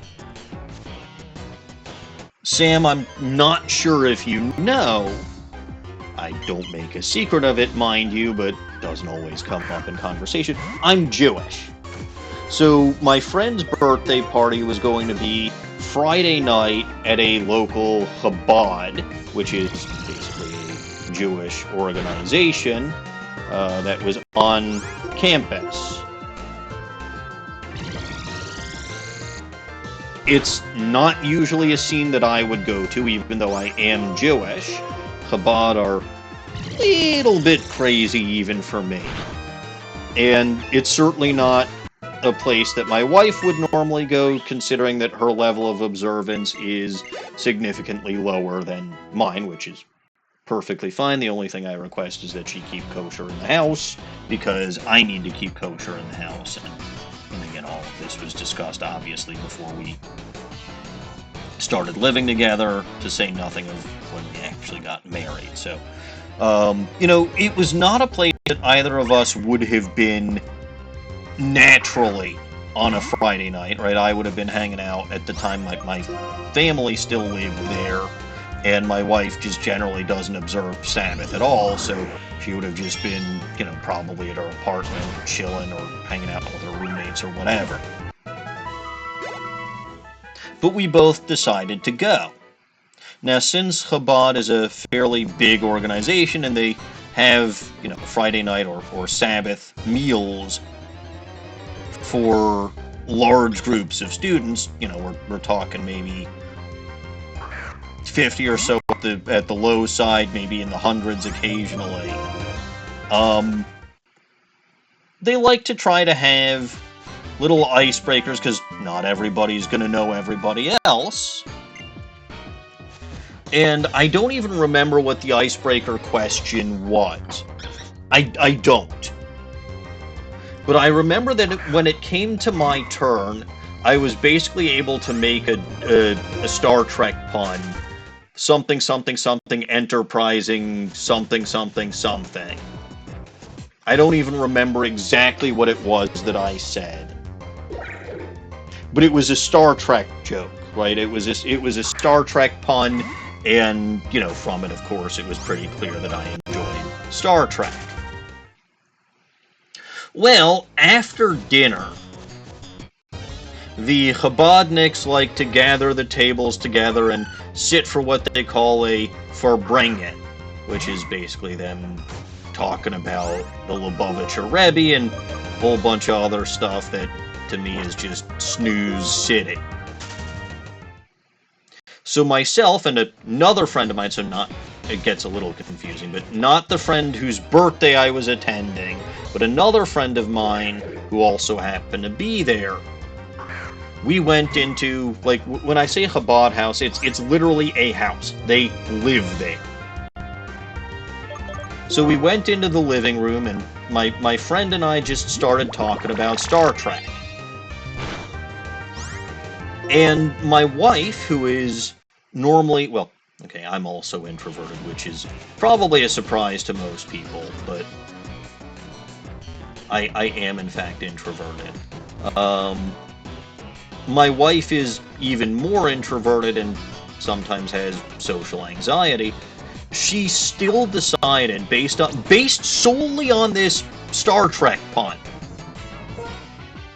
but she decided that she was going to come up to us and join the conversation. And so again, my friend and I were talking, and she joined, like, this beautiful woman comes over and starts talking Star Trek with us. I'd like to say it was love at first sight, but honestly, again, that's not me. Like, okay, I'm sure there can be love at first sight. Everyone... Oh, well, this is a horrible situation for Alberta, but that's a complete non sequitur. Love it... It's not my personality, it's not my wife's personality. Like, the instant I saw her, though, I knew that there was a possibility that we could be very... You know, that we could be friends. Now, the other thing to note at this particular point in time was I was basically under the impression that I was completely non-dateable, which is a whole other story that gets into self-esteem issues that I have, and and I'm still insecure and have a lot of self-doubt. Again, things that probably surprise you, considering. But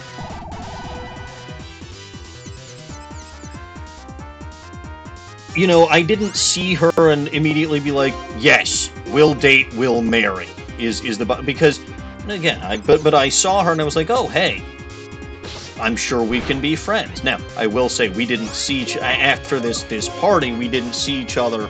I say party, that's party in the absolute loosest sense of the words, of the word. But after that, we really didn't see each other again until about 6 months later.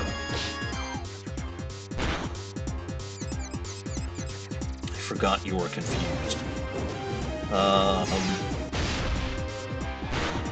But we started, so the stupid thing, well, I shouldn't say the stupid thing, but the thing is, so this friend whose birthday I attended, right, he and I started living together as roommates about 7-8 months later.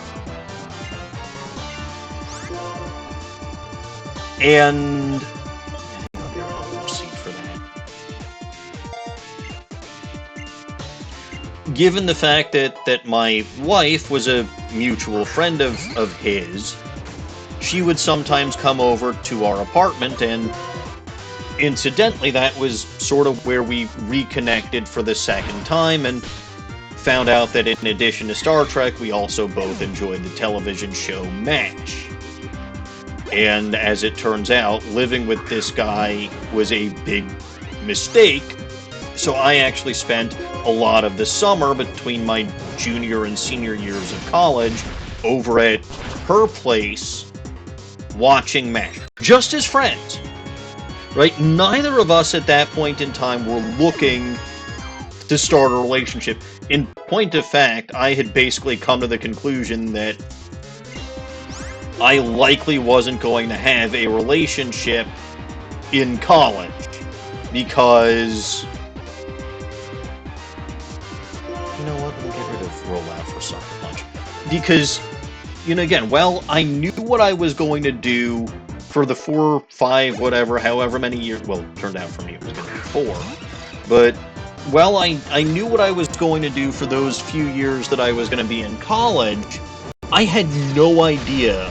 Like, I didn't have a job lined up, I didn't have a whatever, like, my backup was to go back home to where I grew up in Chicago, because my family was living there again at this point in time. It's a long and semi-complicated story.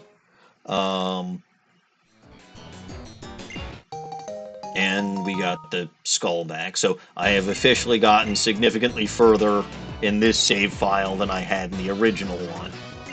But anyway, I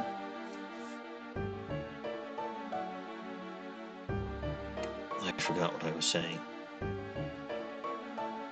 Oh yeah, so I basically decided that it wasn't worth starting a relationship than not knowing where the fuck I was going to end up, you know, before the end of the year. So...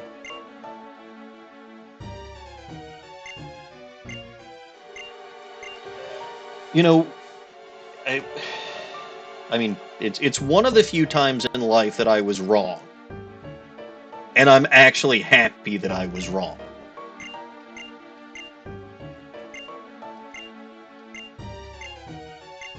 because obviously we did ultimately start dating, and, well, now we're married. And there was a point in time when our relationship was long distance, though long distance wasn't terribly long, right? It's basically the difference between Chicago and Madison, Wisconsin, where we both went to school, or Chicago and Milwaukee. So, could I see her every day? No, especially when I was working and she was in school. But, we made it work.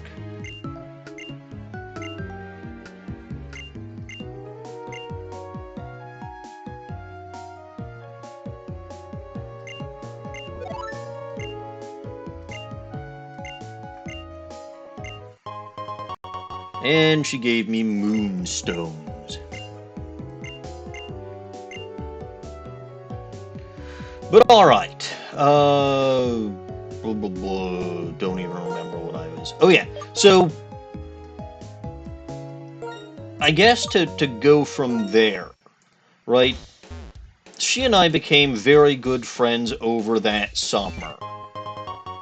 And I think it kind of became semi-obvious to a lot of people that the two of us would probably start dating at some point. Though neither of us... I think neither of us thought it was a possibility. Again, me because I was just of the impression that I was not dateable. And that I was going to die alone.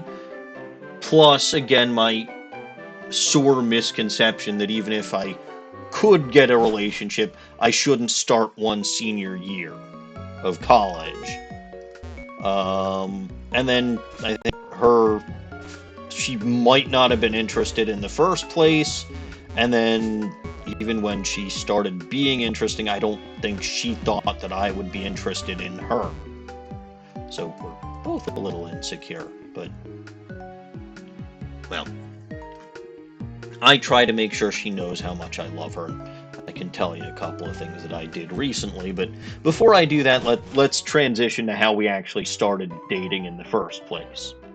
So like I said, we really started hanging out a lot that summer. Mostly it's because I thought she was nice, and, again, we enjoyed binge watching MASH. We would binge watch Star Trek or other things, and I really fucking did not want to be at my apartment while my roommate was awake, because God, he was not a good person to live with. So, and I've got many stories about him, but this is not his story day.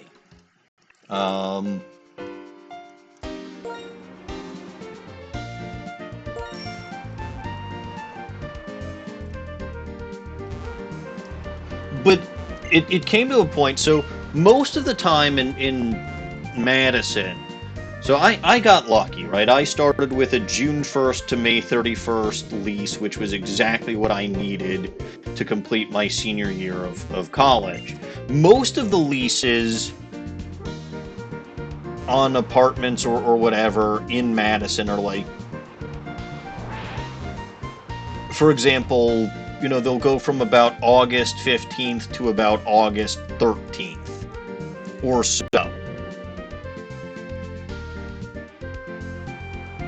So there's it's not an introvert versus extrovert thing, Sam. It's not, although, well, it has nothing to do with introvert versus extrovert. They're just, he was not a good roommate in a bad way. Well, in several bad ways. But again, it's not his day. But anyway,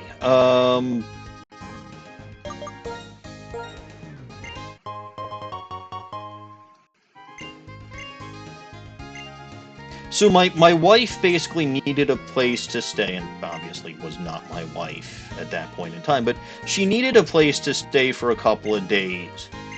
while her, between when her previous lease ended and her next lease began. Card slot under 2DSs. That's not good!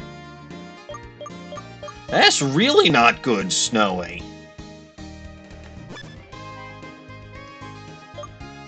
And I knew that my roommate was going to be out of town for a good amount of that time. Or actually, I think for that point in time.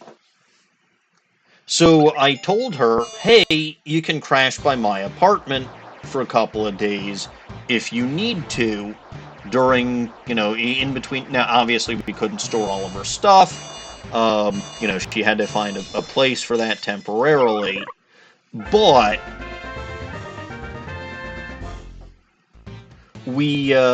so she ended up staying at my apartment for a couple of days. And the thing about it was, obviously I did clear this with my roommate in advance. I didn't just volunteer, but, again, they were friends too, so I kind of figured he wouldn't mind.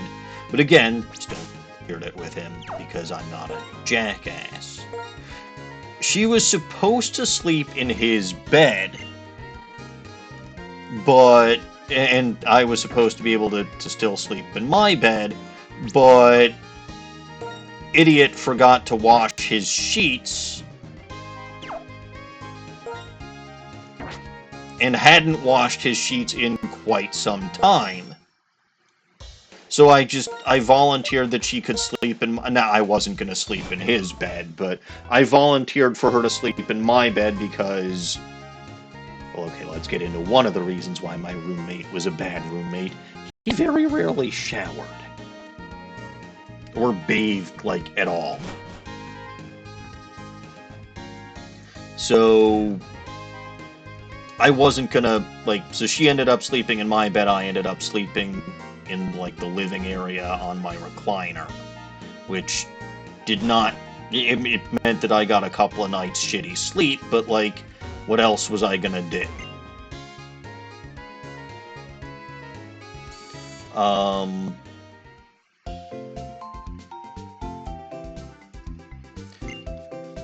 And then I helped her move into her new place. And that was, incidentally, the first time I met her dad and brother.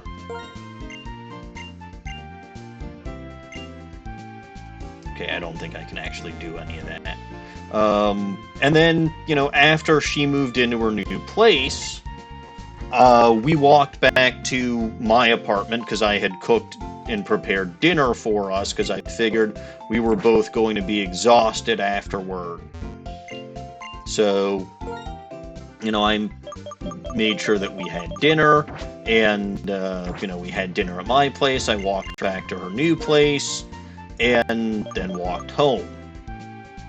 And suddenly, when I got back to my apartment, and this hit like a truck, and it hit basically completely out of the blue. I won't say I had felt nothing before then, but I suddenly realized when I got back to my apartment just how empty it felt, and how lonely I felt without her there. Obviously, I wouldn't have felt the same if my roommate wasn't there, because I actually quite enjoyed the time he wasn't at my apartment. And that was kind of when I realized, oh shit, I think I've developed feelings for this girl. Or this woman, I should say.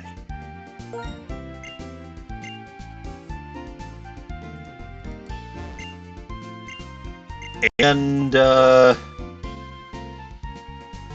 I did not confess to her or ask her out for over a month after that was mid-August. And it was late September before I asked her out.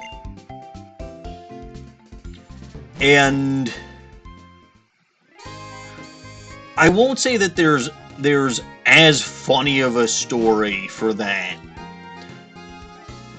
But what happened with that, so other point of context for me is I have a female best friend. I've known her since I was about 3 years old. We went to the same preschool, we went to the same elementary, middle, and junior high school, which was for me all the same, right? Kindergarten through 8th grade was all the same school for me. We went to the same high school, and college was really the first time we were not in the same school, not in the same city, which was a little disconcerting for us. But, oh well. So I, being the individual that I am and having zero self-confidence in myself when it comes to, I still technically have zero confidence in myself when it comes to things like dating or what have you, and I'm married, so that should tell you everything you need to know. Regardless,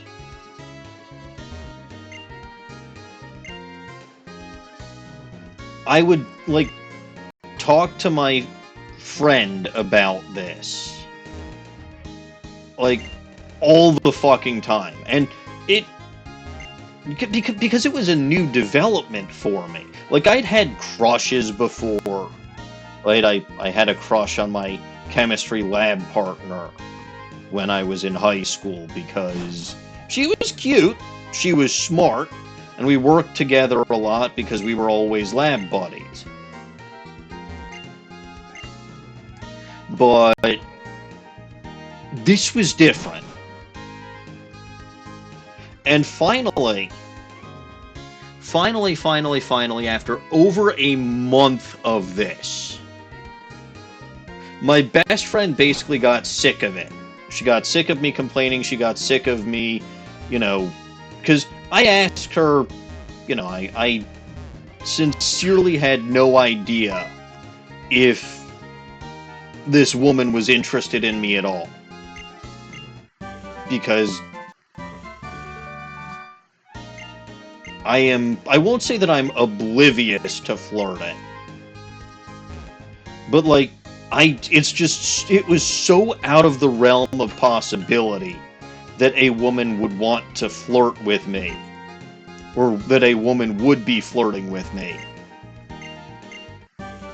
that I never noticed. The joke was that a woman could be interested in me, and she could show that by literally taking her top off and dancing in front of me. And I still wouldn't, I'd still have questions about whether or not she did that. I still wouldn't think she was interested, basically. I wouldn't get the hint.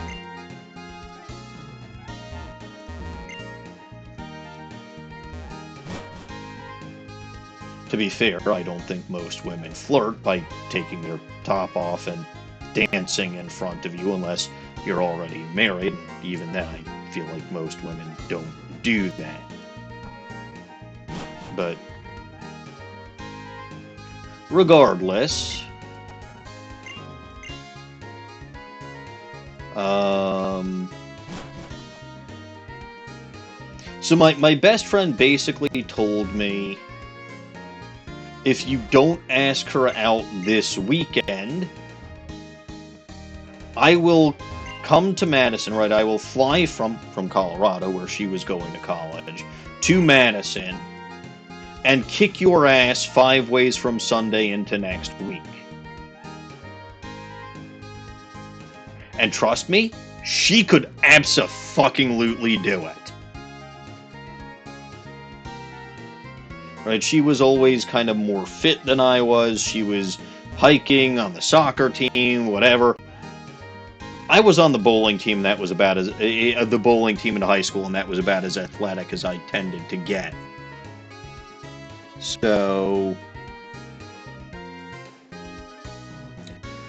what happened was, and yes, she was. That really did give me the push that I needed, because I would not have done it myself. What happened was, at the time I was, you know, I usually went out drinking Friday nights with a couple of friends of mine. Yes, I know it's Friday night, and normally you're not allowed to go. But the way that this worked, this was like a hotel bar where you technically started a tab in advance, and you know you would sign everything before that. So here's the narrator. I don't need that right now. I love how I occasionally just intersperse my story with shit that's happening in the game.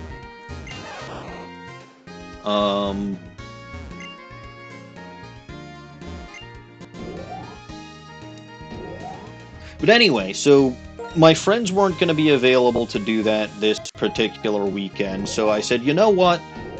Let's see if she's interested. I know that alcohol, like, you know, alcohol isn't really her thing, but I know that there's a couple of drinks that she does like, and, you know, that they serve at this particular... So I invited her to join me, and, you know, obviously paid for her drinks and all of that, and...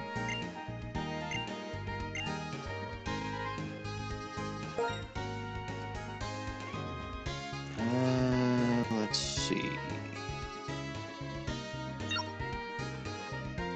I don't even remember what this one is.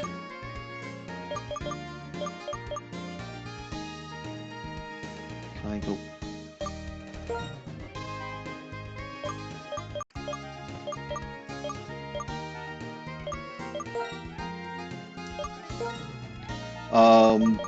But I, you know... So here's the thing. Like, you would think that it was a nice, right? It wasn't like a dive bar or anything like that, right? It was a nice, swanky hotel. Or, yeah, a relatively swanky hotel bar. And, you know, we were basically the only ones there at one point in time. So you'd think, well, maybe I would have asked her that. No. The closest that I got was broaching the conversation as to whether or not she even thought she would be in a relationship. And she said that she really hadn't thought about it or whatever, and I was like, okay, if she hadn't thought about it, that's probably... So I decided after that I'd walk her home. And so we walked back to her place, and her roommates were out, and we started watching, you know, because again, she's not observant, I am observant, so it doesn't matter to me if she wants to mess around with the television or anything like that. I think we started watching some episodes of something and kept getting later and later and later, and I'm like, oh shit, I have to ask her, I have to ask her, I have to ask her, I have to... Finally, I think she got like a text or something from one of her roommates that that she was going to be back in about 15 minutes, and I was like, well, fuck, it's crunch time. So finally, I worked up the courage to ask her. And we were literally, like, but it was so late in the game, and by the game I don't mean what I'm playing, I mean, like, it was that literally her roommate actually walked in as we were still having the conversation.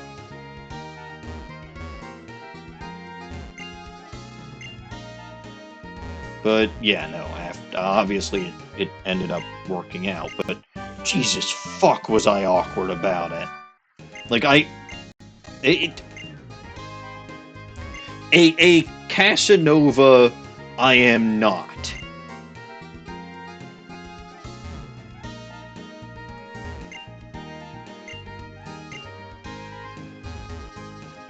However, allow me to tell you what I did recently.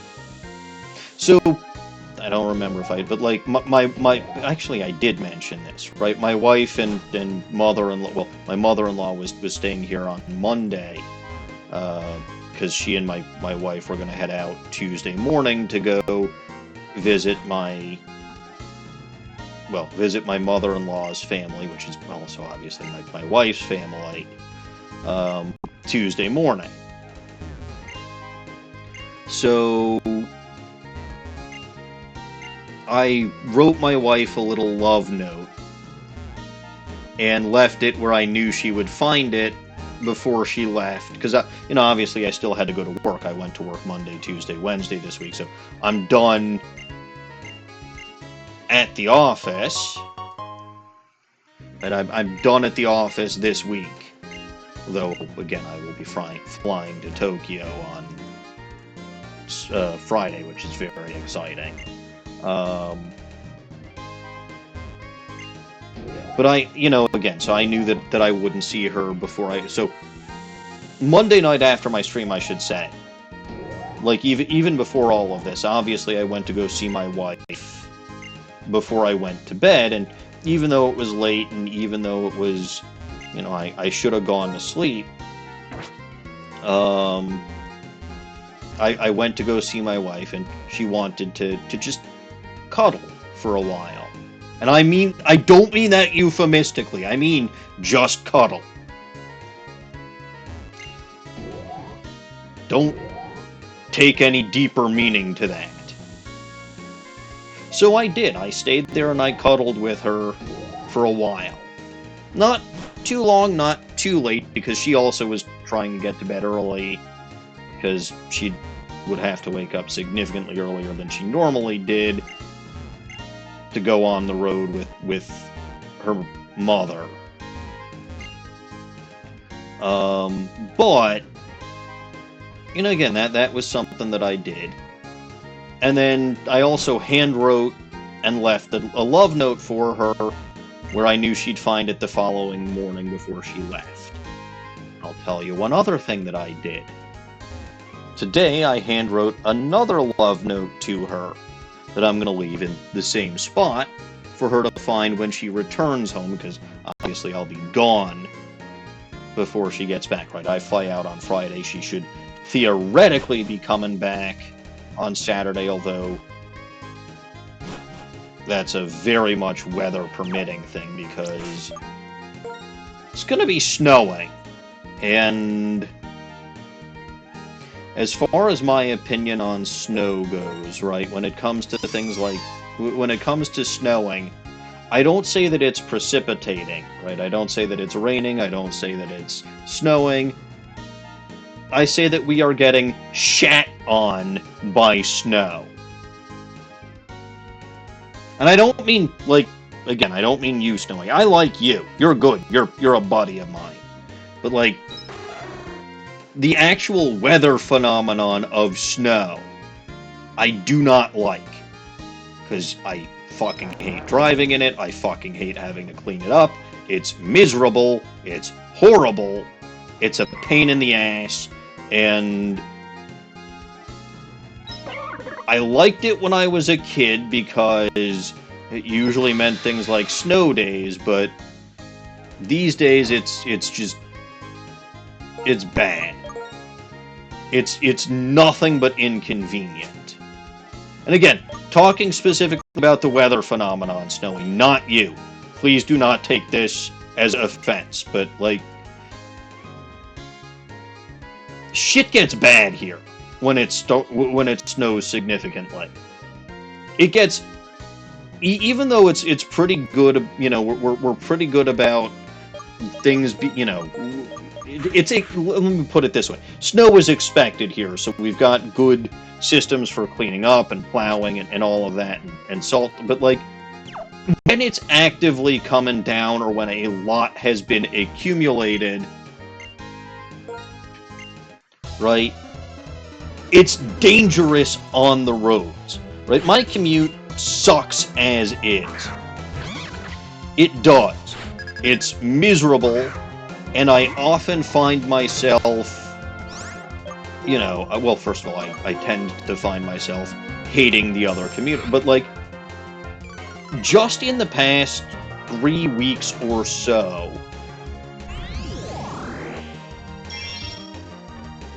or just this month, so okay, maybe not 3 weeks, maybe about 4 weeks, I've seen or had to navigate around 1, 2, 3, 4, 5, 6, at least 7 or 8 car accidents. And this is in good weather. Well, shit, guard maiden fainted again. Right, this is in good weather, right? This is not rain, this is not snow, right? There's no like, when there's snow or ice, this shit just gets worse. And my commute, which is, you know, normally maybe 45 minutes in the morning, because I leave early enough that I miss morning rush hour, and it's gotten to a point where it's probably 50 minutes to over an hour, depending on traffic in the evening. My commute ends up being at least an hour and a half, sometimes 2 hours, if it's actively snowing. And it's also incredibly dangerous.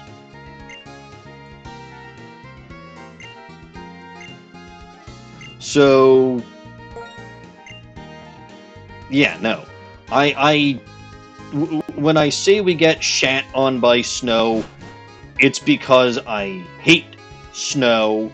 It is a massive inconvenience, and if I could help it, and if most of the places that don't have snow didn't have a fuck ton of other problems, I would easily move somewhere where it didn't snow. Alright, if you have lived somewhere where there's been no snow and you've never... Okay, maybe it's worth seeing, like, once.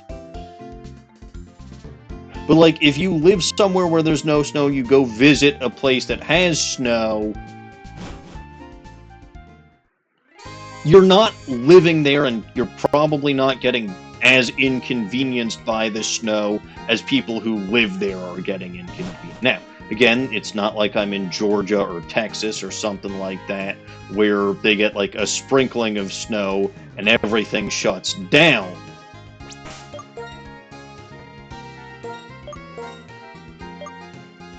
But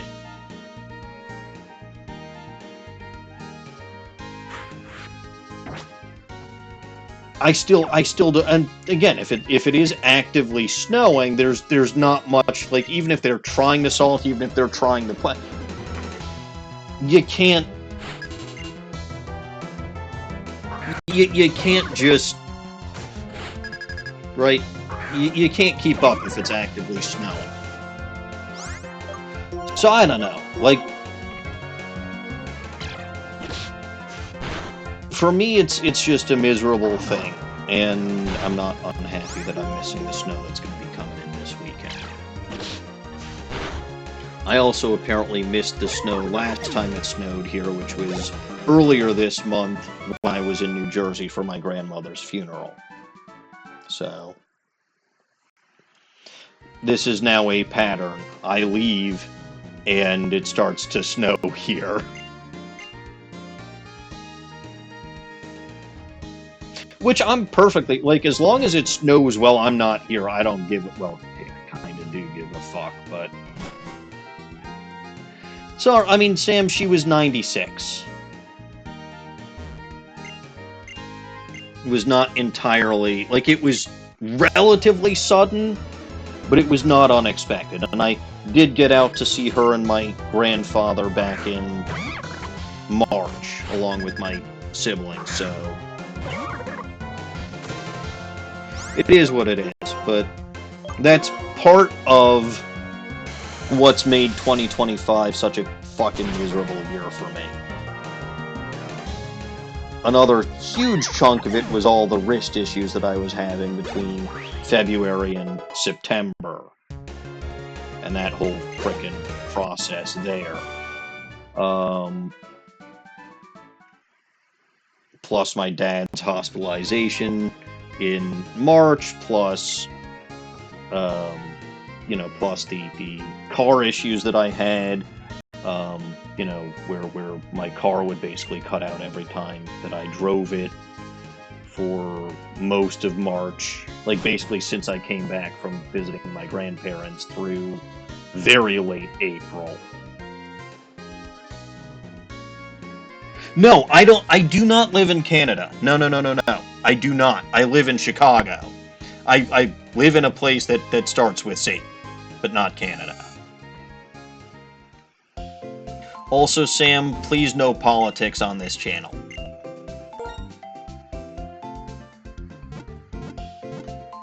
I am here solely to entertain. I'll give my opinion on, like, video games and consoles and movies and shit like that doesn't really have consequence. No, the accent... Yeah, the accent is just because there was a judge in Ace Attorney who used a lot of Canadianisms.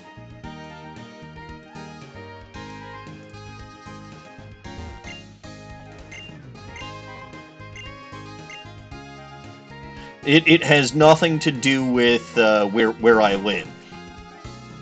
I lived in Wisconsin for a bit when I was going to school, but not that far north Wisconsin.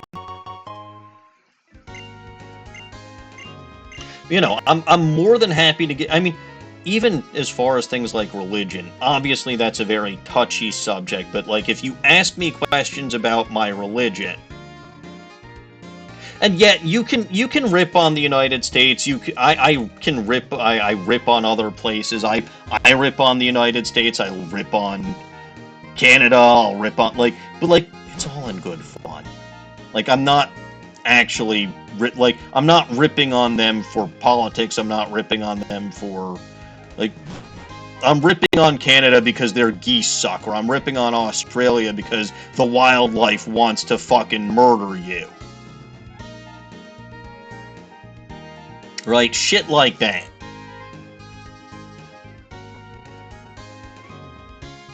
But, you know, again, the closest we'll come to a serious topic is if people are actually curious about my religion and will ask a question that is, you know, that is a question out of sincere curiosity. Other than that, we're just fucking stupid here. Light-hearted entertainment, light-hearted, although extremely opinionated conversation. That's the vibe I go for, and that's why I'm, I don't want to alienate people. I don't want to be a place where people have to deal with political conversation. Because we get enough of that in our daily lives as is, no matter what side of the aisle you're on.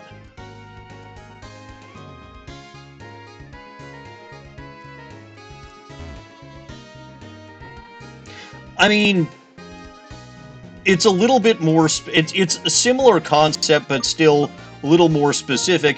Y'all lost a war to emus, as you pronounce it. You also have stupid words like Arvo.